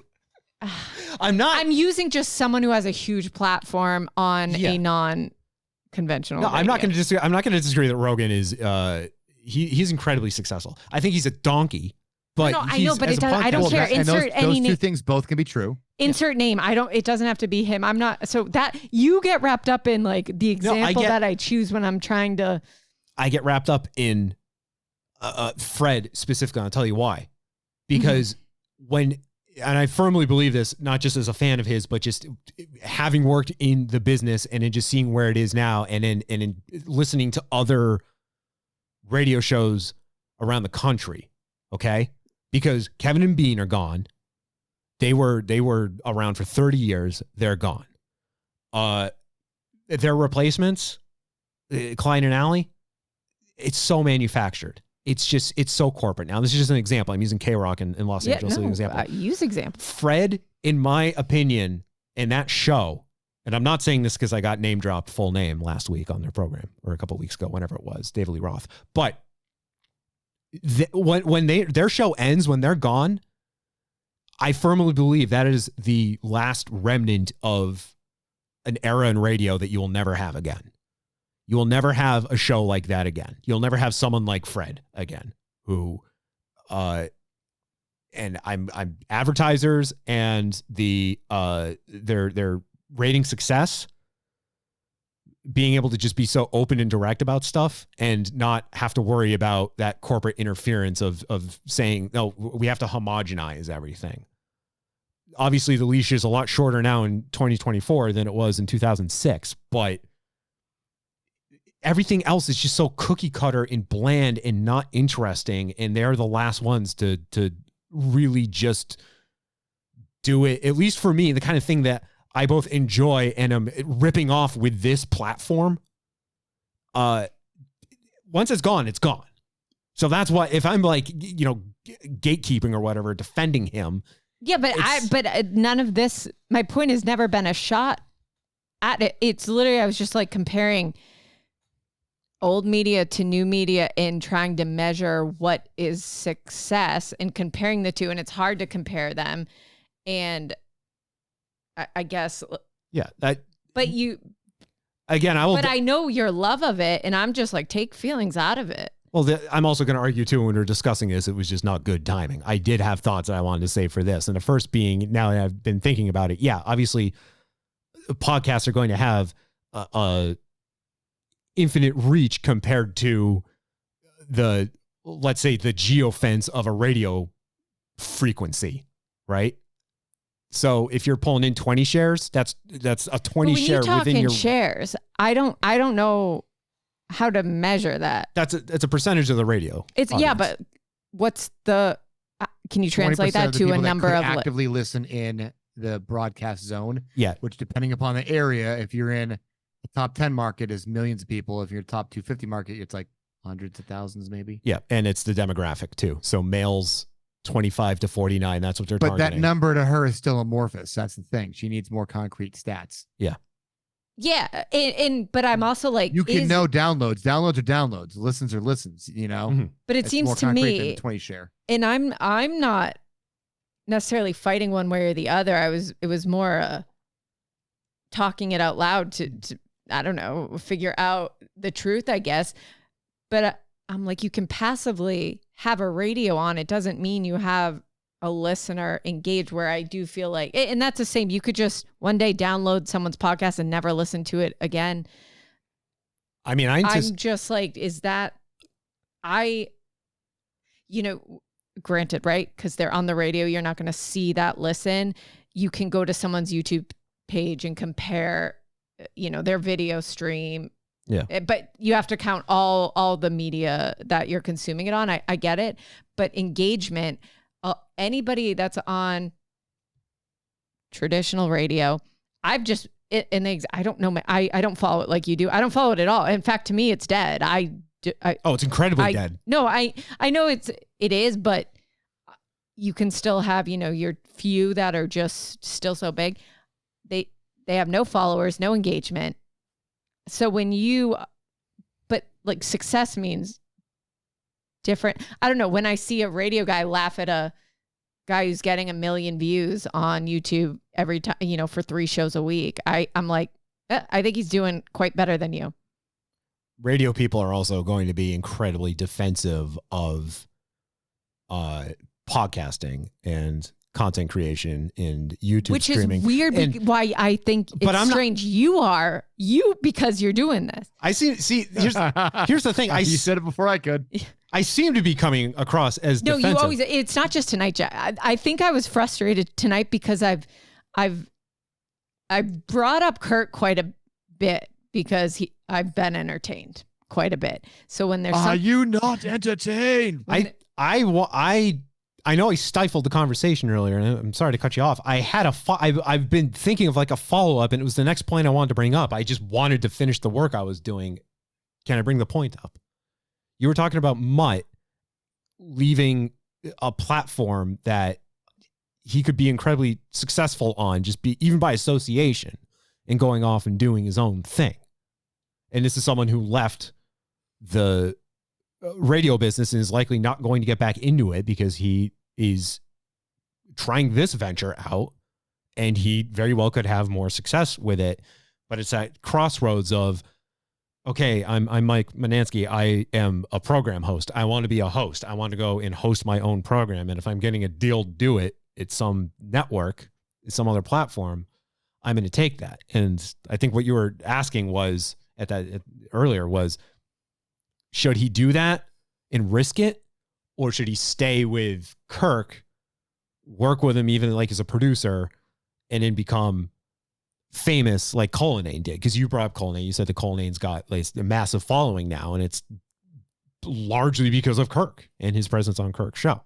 Right. It was just, I'm not saying I totally, I don't know what the right call is. I know Kirk, right? It half of it's, I believe it's real and I believe it's a bit. I believe both things are true. The drama surrounding it, sometimes where he can't believe that someone would leave this audience on the table. Yeah. But you're absolutely right. If you're given an opportunity, it made no difference to me. I think everyone's right. But when you almost, I feel, are dismissive of the fact that you could, if you were offered a gig to, spend 5 months on a show with a built-in audience that's pretty large, like I'm talking comparatively, like, I mean, I don't know. I don't even know. Tens of thousands of people. Like, it's all I compared to just what he might do on his own. I was like, oh, that's a quick, like, build, just leverage some listeners and then go do your own show. I don't know. Think of but it it made no, like, I don't know. Think of it this way. I'm so engaged in this that I took the muff off my microphone. Think of it this way. I could have either stayed with Hillman in 2012 and stuck that out. At one point, he even, because Spaz was out the door, Greg even said, hey, do you want Spaz's job? I could have taken that. I could have ridden off that, his coattails. I don't know. I sound incredibly narcissistic right now, but I don't know where that could have taken me. I mean, like, just being his producer, look how popular Spaz was regionally because he worked with Greg. Could I have been in that same position? Or did I want to just go and do my own thing and be happy doing that, knowing that I probably have a higher degree of, let's say, followers had I stayed with Hillman and I took this route instead? I'm going to push podcasting. We're obviously not Rogan. We're not Kirk. We're not at the same levels as they are, but I'm going to advocate for that. I'm not, for you to say that I'm like defending like the radio people, like Fred and all that, it's like, it reminds me of like when Hillman telling me that like, I'm not going to get anywhere doing this, right? Doing podcasting, doing internet radio. No, you can, both are just fine, but I do feel you always have snark in there but like, we won't even be I'll just be like, talking about just what happened, him just leaving Entercom and going to Barstool. Like, I'm like, it doesn't matter who it is, just. Yeah. I mean, I also don't like Kirk in general. But I'm like, but you don't have to. I'm like, insert anyone. I just, it happens to be, this is who it was and who I was talking about. And sometimes when I'm just like, it is interesting, right? That he goes here and I'll just be talking about follower count and stuff like that. Like, it's, I don't know. I find it interesting. And and then you've done it to me many times. You pull that clip up and be like, yeah, but like, listen. And I always feel you have a chuckle of like, oh, you went to Barstool, like, and he won. And I was like, I don't know that that's necessarily true.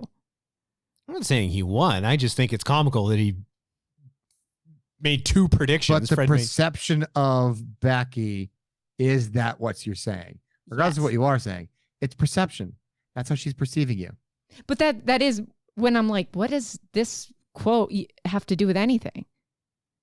Like, I don't know why in the middle of me just like finding it interesting of what is success can mean a number of things. But in my opinion, no matter what platform you're on, success has to translate to people listening, engaging, buying. Unless, like, for you, success is you're just happy to be here and this is fun. And but that is success too, right? Like, it's like, well, what do you want from it?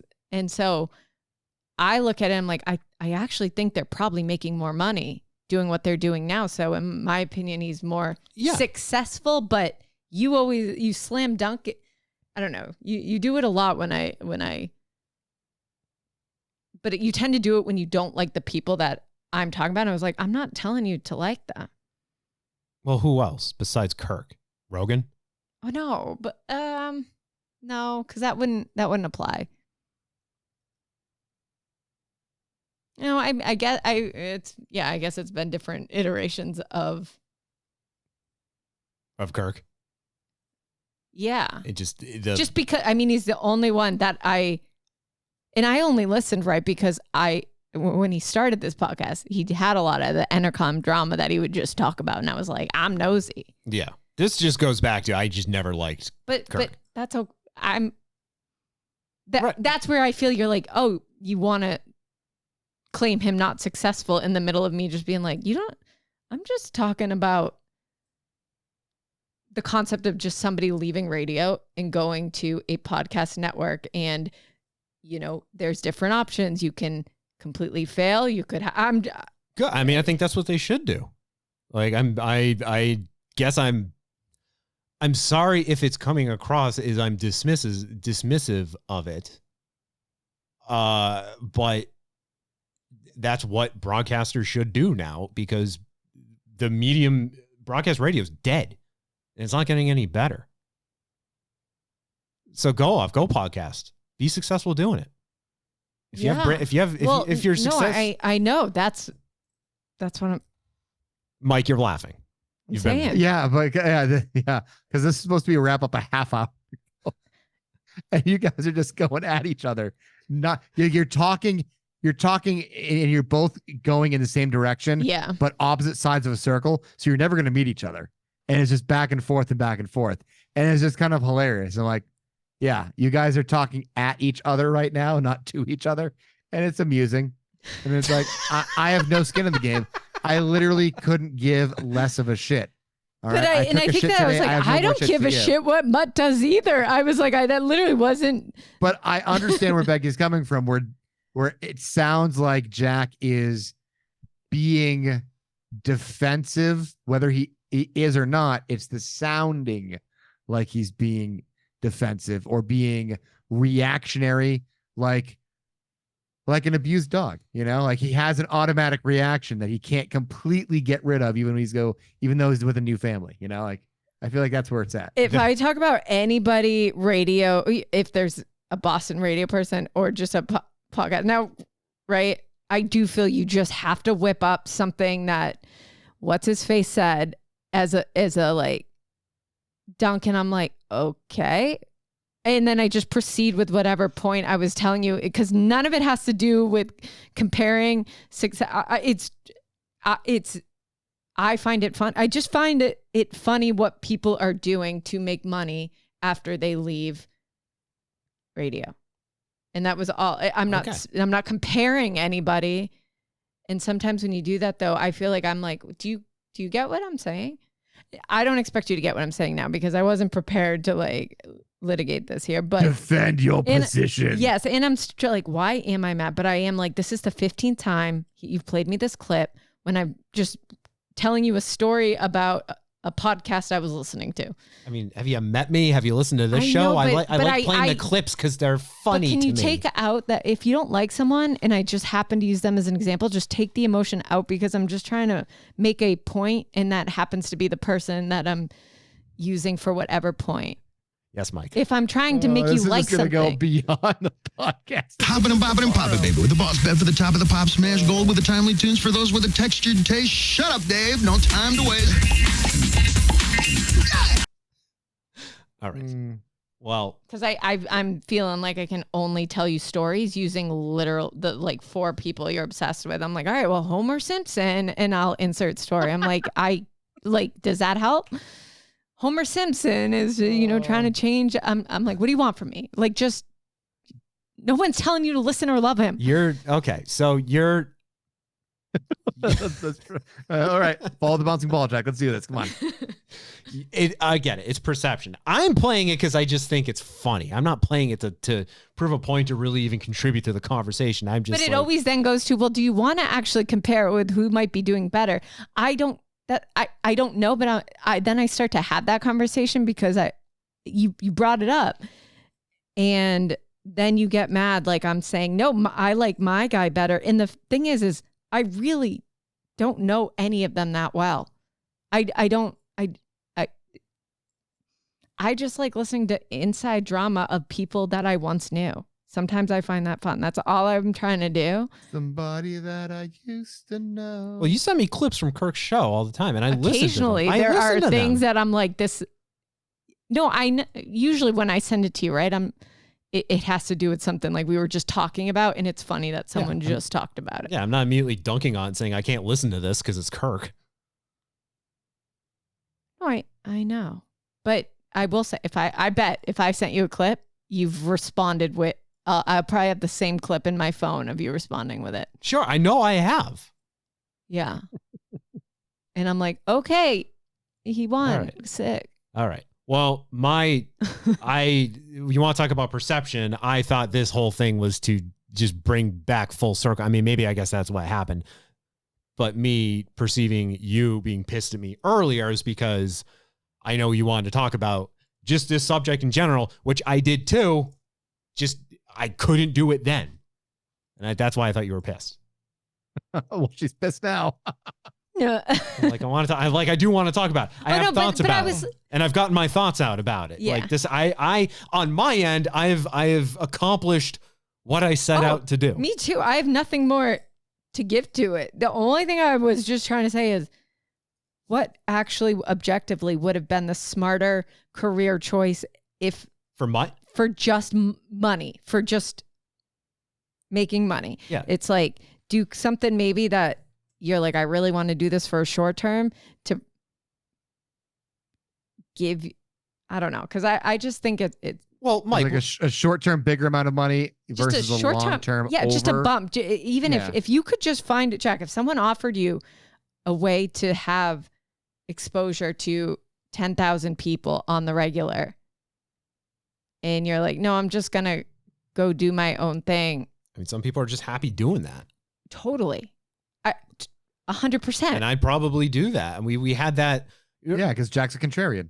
Remember Bubba the Love Sponge? That guy who's still around, whose wife banged Hulk Hogan, and it was on videotape. Shocker. Yeah. We had that opportunity with him and his radio network, and I consider that a misstep for this show because we just weren't a good fit. And maybe it could have been, we could have needed and taken time to grow. We could have changed things to fit in with their brand, or I could have just stepped aside and continued doing what I was happy doing, and I took that route. But it's different if you were on his show 3 days a week, like. Yeah, because then his established audience then becomes familiar with me. Right. So then, and that's what I was talking about with Hillman earlier. If I became Hillman's full-time producer, that effectively I become a character of the show. Okay, well now I'm known with his established audience, right? And that's what you're getting at. So then do I branch off and do my own thing? And I think those are just two options. I'm not saying one is dumb versus the other, right? It's all whatever Mutt wanted was the right move. Kirk cannot believe that he left that on the table. So I was just explaining again, I didn't even catch up. I have more went on today. I don't even know what's going on, but. Well, my response to that is Kirk should just get his head out of his ass and move on and just let Mutt do his thing and not make it about him, even though his podcast was called Enough About Me. Yeah. He should just, okay, fine. Mutt's moving on. Bitch about it once, then just go and do your own thing. Go find something else to complain about. Right. I was saying to you that I was like, oh gosh, I'm like, he needs to chill. Yeah. But that was all I wanted to do was have a conversation of what do you think he should have done? What would you have done? That was it. And I just was like, but yeah. You're with someone who likes to have a soundboard in front of them and play sound drops when you talk about this stuff. If you bring up like David Lee Roth, I'm immediately just going to think of this. Yeah. Maybe I'm just subconsciously in podcast mode. Mike, what would you do if you're, do you ride say we were incredibly successful. Oh, can you imagine that with thousands of listeners and a fan following, and you're now famous because of this show, but then you decide, you know what, I want to go and do my own thing. Or that option is presented to you. What do you do? Do you stay here or do you go and do your own thing? I'll be honest. Where's the money? Yeah. That's what I'm thinking too. And that's, I now, again, I'm going to bring it back to Fred, but think of what Rich did. Rich left something absolutely massive. Beasley even straight up said in their press release, we offered Rich a contract on terms much better than what he currently had, and he chose not to accept it. And he went off and because they couldn't stand each other at that point. Yeah. And it was an unworkable position. It's like, you don't quit your job, you quit your manager kind of thing. Like you don't quit that job, but you quit the people that you're working with because you fucking hate them. Yeah. So, I mean, I understand at that point. Right. I mean, if I had the option, it literally would be about money at that point. Cause it's not like I fucking hate you. Or do I? I would think even if it was like a contentious relationship that you could keep the personal stuff out of it, because we've definitely had that happen in the past where just the personal stuff just bled into this and it made for a untenable situation. Obviously not between you and me, Mike, but no, it's because Jack can't handle his emotions. That's all. Yeah, I'm a bitch. But yeah, but what if you don't have the luxury of doing what you want to do? Like I know people who wanted to go and do that. I will do this on my own and I'll do it better with blackjack and hookers. And then there was no blackjack. There were no hookers. And then the thing that they wanted to go and do, they didn't do. Like, but that's what I'm looking at. I'm like, okay, if your whole goal is to just keep talking into a microphone, but you have kids, you need to get paid. So how do you maximize your opportunities to stay? Like, what do you have to do to, put yourself in a position that your career will be longer? You'll have that opportunity to do it longer. Like, I'm just strategizing. I'm like, what can you do in the short term to maybe give you a longer term success? And I looked at him like, even if you wanted to go do your own thing, if you need money, you're kind of, you're not going to. Yeah. Should you have taken, I don't know. Don't these people usually have agents too that help them make these decisions? Some of them, not all of them. Yeah. Well, yeah. And that was the thing too, where I was like, let's take the really popular people out of it, because that doesn't really apply. I was like, if you or someone on a smaller station doing a time a midday. Yeah. Put your, insert them into said example. And I'm like, I think anybody who can just grab some followers, that might give you a better shot to then go do what you want to do. Well, let me go back to EEI and someone else who's now on EEI. Adam Jones. He was on Sports Hub. He was very successful on the Sports Hub. He made a change for himself. He went to WEEI, which, like, all right, dude, you better have been offered a good amount of money to do that, because you're pretty much on a sinking ship now. And the ratings are not good. Maybe he's happy there, but the ratings aren't good. I think Jones would be great doing podcasting. I think Keith would be great doing podcasting. And I'm happy Kirk's doing what he wants. Well, I look at you and I say, okay, if today you were offered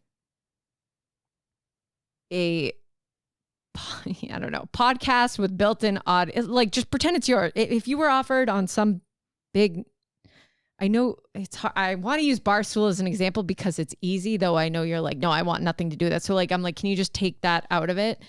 And you're like, ethically, you don't have to align. Just say, right? If you were given that opportunity versus you were given your own show on a radio station that, I don't know, whatever time slot you just described. Okay.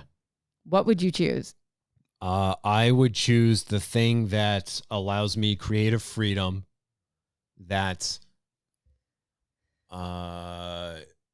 is not homogenized, it's not commercialized, basically And doing that would be a podcast. Right. Man. So exactly. Yeah, so you I'm gonna would. take Yeah. Yeah, I would take Oh, that. okay. Because I'm here thinking you're No, still I'm like not going. No, that is. I think you still think that is the marker of success, and it is. It can be. I'm just saying there is other success too, and I know you would. You're here podcasting. You've been doing it for 1,000 years. I get confused when you knock certain people, and then I'm like, oh, he's bringing emotion into. If so, the emotion comes from the fact that the industry is just dying, and it's just never going to be what it once was, and that It's been in hospice for a while, right? And Mike, you and I you got into it I think at the tail end of its like greatness. Yeah, I literally was planning on making it into a career, and then the recession hit, and I'm like, this is never going to recover, right? Ever. And I knew when I left in 2012, I knew it was going downhill, and it's definitely and the way it is now is not what it was 12 years ago. So there was a long time where I still thought, we'd have our big break. Nowadays, and especially nowadays, the fact that Beasley, being one of the biggest broadcasters in the country, and they're literally syndicating everything to every market now. It's like infuriating. No, if I were to be offered, if someone that I know in the industry comes to me and says, and this has believe it or not, this has happened before. They come to me and say, I like your show. I want to put it on a radio station. And I said no. And there are reasons for that I'm not going to get into here. But I would do it knowing there's a shelf life. That I could get this great gig, and they always say in radio, don't buy a house because you're going to be out of a job and you're probably going to have to move to some other market. I don't want to leave home, so I don't want to move across the country to do this crap. And there were some views on this show, and Mike, it's not you, don't worry, where people thought that there was still a future in broadcast radio with this show, even if it was in some like incredibly, low number market in the Midwest. And I'm like, no. Look, I am so willing to move to Minot, North Dakota. Okay. All right. You say the word and I'm gone. Like that dream is that dream is over, man. This is where it is, and especially with the way the show's been going in the last almost 2 years now. I think I'm the happiest I've been since 2011 with this show because of Molly, because of the network, because it's all listen, and because like social media, Threads, YouTube, it's getting better for this show. I'm just to stick where we are and just let the momentum grow, but I have no aspirations to make this commercial. God forbid I have a program director coming to me and telling me what to do and what not to do. Well, that was a really long-winded way. I don't know if that addressed any of your concerns. That's just no, because I look at it being like, damn, it feels like if you could get 1,000 people who are just such a fan, like I look at people's Patreons, right? And, they'll give $5 a month and it's a small group of people, but they're loyal people. And I feel that is more successful than just being on a radio station talking to nobody. Right. And but I don't know. So that's something I've been talking out loud to you. And a lot of times you're not able to have that conversation with me because you get. Yeah. I mean, let me make it clear. It was infuriating when Hillman would shit all over this show early on because he was threatened by it.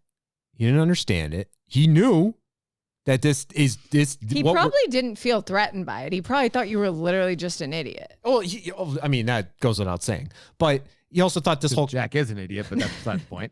He thought this whole concept was a joke and that it would never tank off. Deep down, I know him, and I know that douchebag...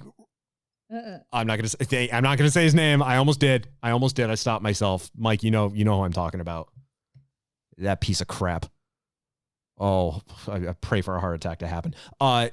There are individuals in that organization who were so worried. In I know deep down they were threatened by this because, Jack's doing something that is going to take off one day. Maybe not his thing is going to take off, but this medium is going to take off. And guess what? It took off. And those companies and those people took their sweet ass time acclimating to it. And that's how I feel you act when I'm just like, just talking about strategy.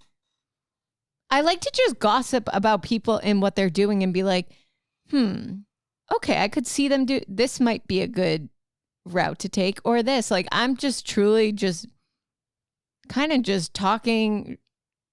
Well, I'll nothing. Yeah, and it's hard to just I get gossip. where you're coming from, and I get where Jack is very set in his ideas. And I feel like you're offering great ideas. He's like, I don't want to listen to him because I want to be able to just stick to my lane. Yeah. And he likes his lane. And he's like, I'm in my middle lane, and there's fast cars going by me on the left, and there's slow cars exiting on the right, and I don't have to move. And it's comfortable, and I like it, and I'm familiar with it, and I don't want to deal with the bullshit on either side of me. Thank you, Mike. I think my that like, can you shut up now so I can go to bed? That's helpful, but I do question. I'm like, But you question, like, dude, why don't you just get in their left lane because you can go faster? But I'm not even telling him what to do. None of this was comparing what Jack should do. I was just, the collective. I'm like, what do you think is a smarter move if you were this person? Nothing has to do with what Jack's doing because it's. Or like you're basically like, hey, if somebody else was in the middle lane, you think they should go in the fast lane or the yes, that's literally. I'm like, I was Jack's like, I'm in the middle lane. If he's in the middle lane, I want to stay in the middle. He should stay in the middle lane. I don't want to talk about middle lanes anymore. And then he's like, and then look at my friend. My friend laughed at him once, and my friend won. And I was like, okay, Jack, you're. Well, I mean, let's be honest. Jack holds grudges. I do hold grudges. Yeah, but I'm like you. So when you, he is not frozen. I love when I almost name dropped someone a few moments ago. Becky was taking a sip of her drink, and I heard her just go, doing the no, don't do it. If we can't just edit it out. But I was like, you don't need, I know you're like, Matt, right. Whatever. But I'm mad as hell, and I'm not going to take it anymore. But yeah, so when I guess in the end, Jack, I'm just saying. Okay, I'll stop playing the clip of Fred dunking on Kirk. Right. Well, no, I mean, just when that clip makes sense to play. If I come at you and say, Kirk is so much better and more popular. What was it, Fred? I don't know. One of those touchers is. One of those touchers. Like, if my argument is saying he's better than a toucher, please play the clip. But that's never what I've never. I don't even know that other. Can I play this one instead? My testicles are perfectly normal. That's just a funny clip. See? Twitter, man. Just play it when it's relevant. Yeah, okay. Because then it makes me pause and say, well, let's run numbers. Okay. But then I'm like, why am I defending this? That's not, I don't both care. of you care too much. Well, thank you for fucking saying something instead of letting it build up and, then divorce Festering. me. Oh, yeah. No, I feel relieved. But I do feel my point because I'm not able to articulate it. All right. Hey, why use big many word when few word do trick? I'm going to tell my therapist to listen to this entire segment. Yeah, I charge you double for that. When I talk about things that you just don't like, you do try to deflect by like hitting me with media about the. You like don't want to engage in that conversation, and you'll deflect with clips of shows and interviews and I'm like, okay. Because Jack doesn't like to have hard conversations sometimes. But it wasn't. I was like, neither of us care what Kirk and Mutt do. We don't. I have no opinion on it. I just wanted to all right. present multiple opinions and just say, let's gossip. Okay. Jack's not a gossiper. I know. That's what I need. gossipy. That's why I have to like go to the internet to gossip. Do you feel better, Becky? Did we accomplish anything? No, you didn't. I don't know. No. I don't really quite understand why. I'm okay with you. I'm frustrated. I can't articulate my point. Like I'm just frustrated with my ability to. I mean, you're preaching to the choir. it. Have you ever heard me speak? Yes, you do well. I think you do a good job. You're here doing it. Do I though? Mike, do I do a good job speaking? There's times where it is a struggle, but I understand. There's he does have a pretty good grasp on the English language, so most of the time he's okay. Look, I am impressed, Mike, that you were able to like discern like both parts of the argument here, both sides of it. It's because I'm a neutral third party and I don't give a shit. And I was kind of using you while you were here. I'm like, okay, perfect. Because then, Jack, also it then puts me in a position when I am starting to then try to defend. Because you feel like you have to defend even though you're not trying to defend. Exactly. Because Jack is feeling like he's attacking. You're like, well, there has to be an attacker and a defender. Exactly. You're like, I'm not trying to attack or defend. I'm just trying to make a conversation.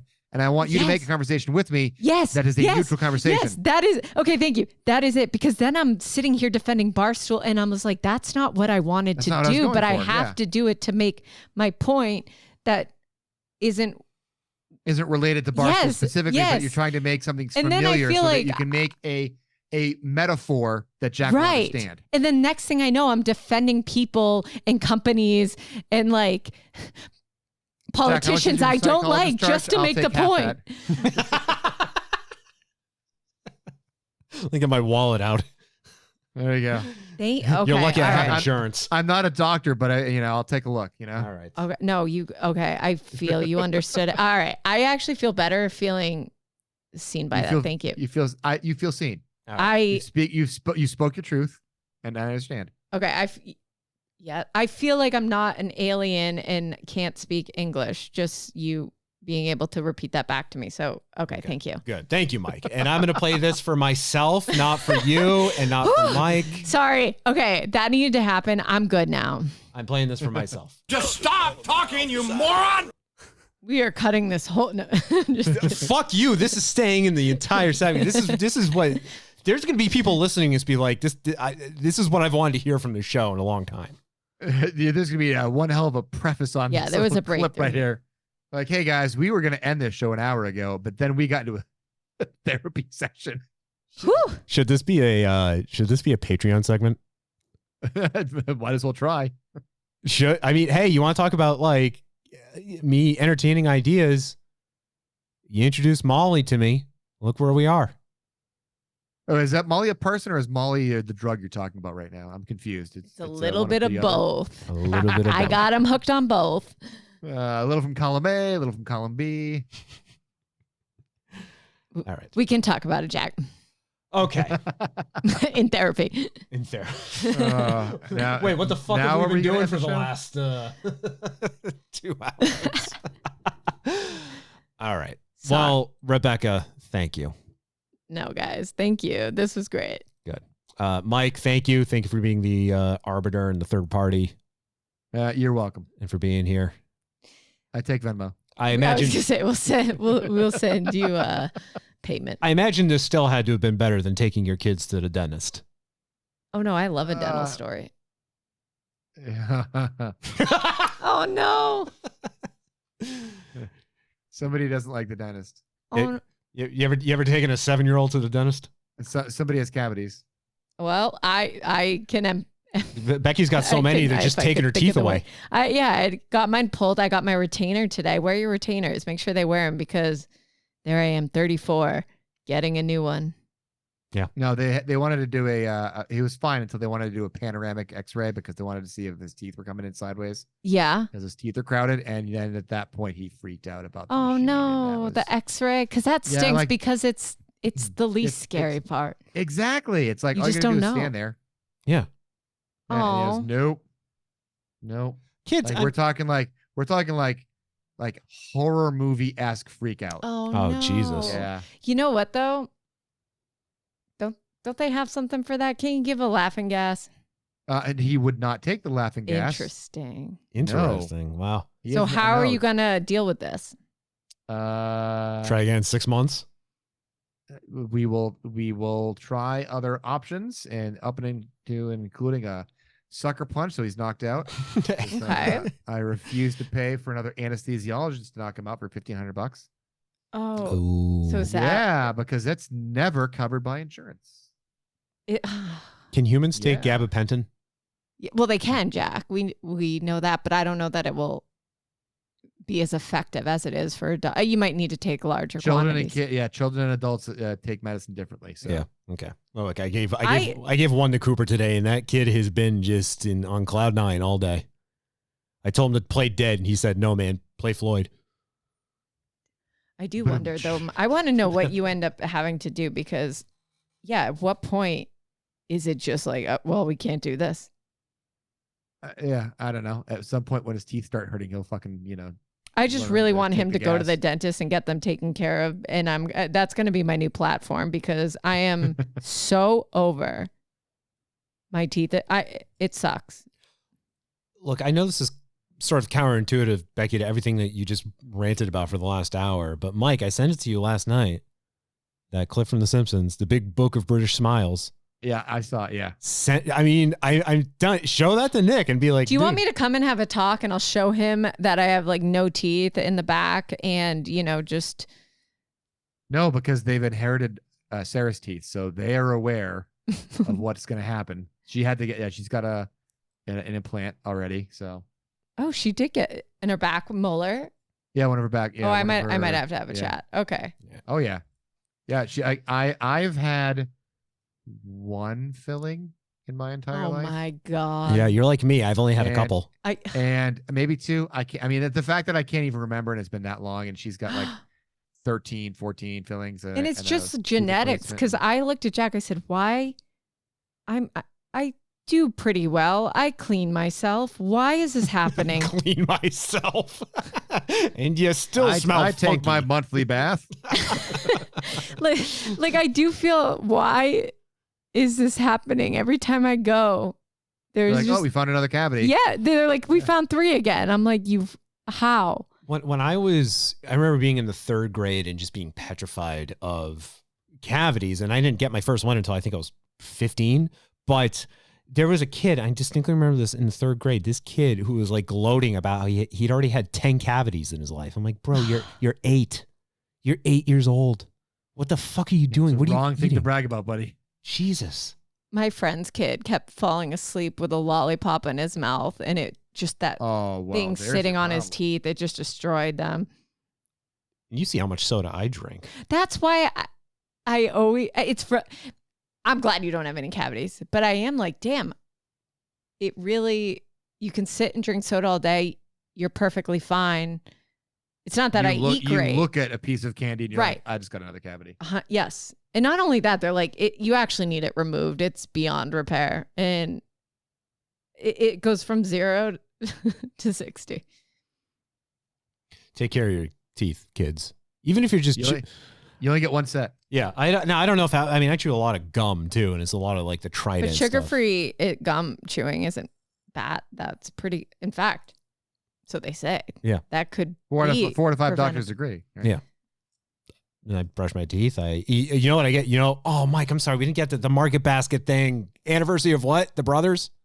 Anniversary of RDT taking over. Oh, yeah. The Market Basket and the strike stopping. God, I remember 10 years ago, you being the Market Basket correspondent for us. I remember that too.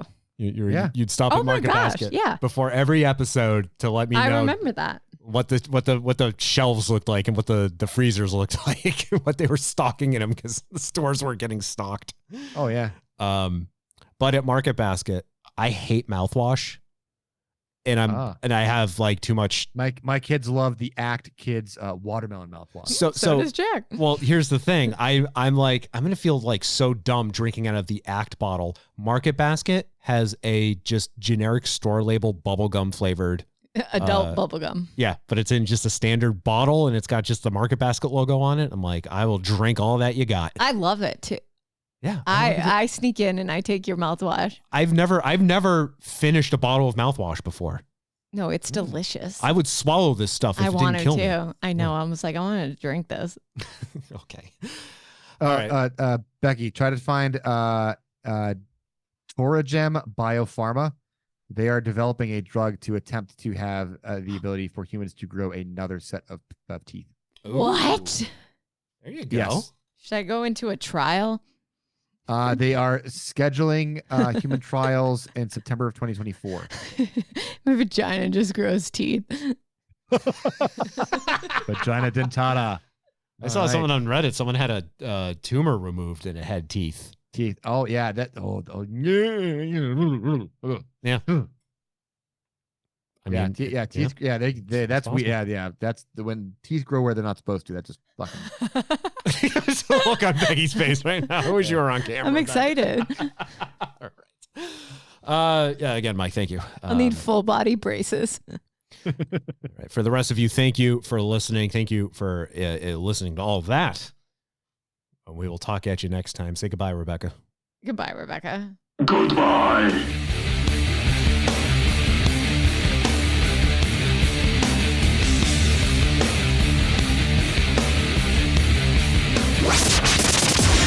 Privatization may not have happened. This has been a presentation of the Solid Listen Podcast Network.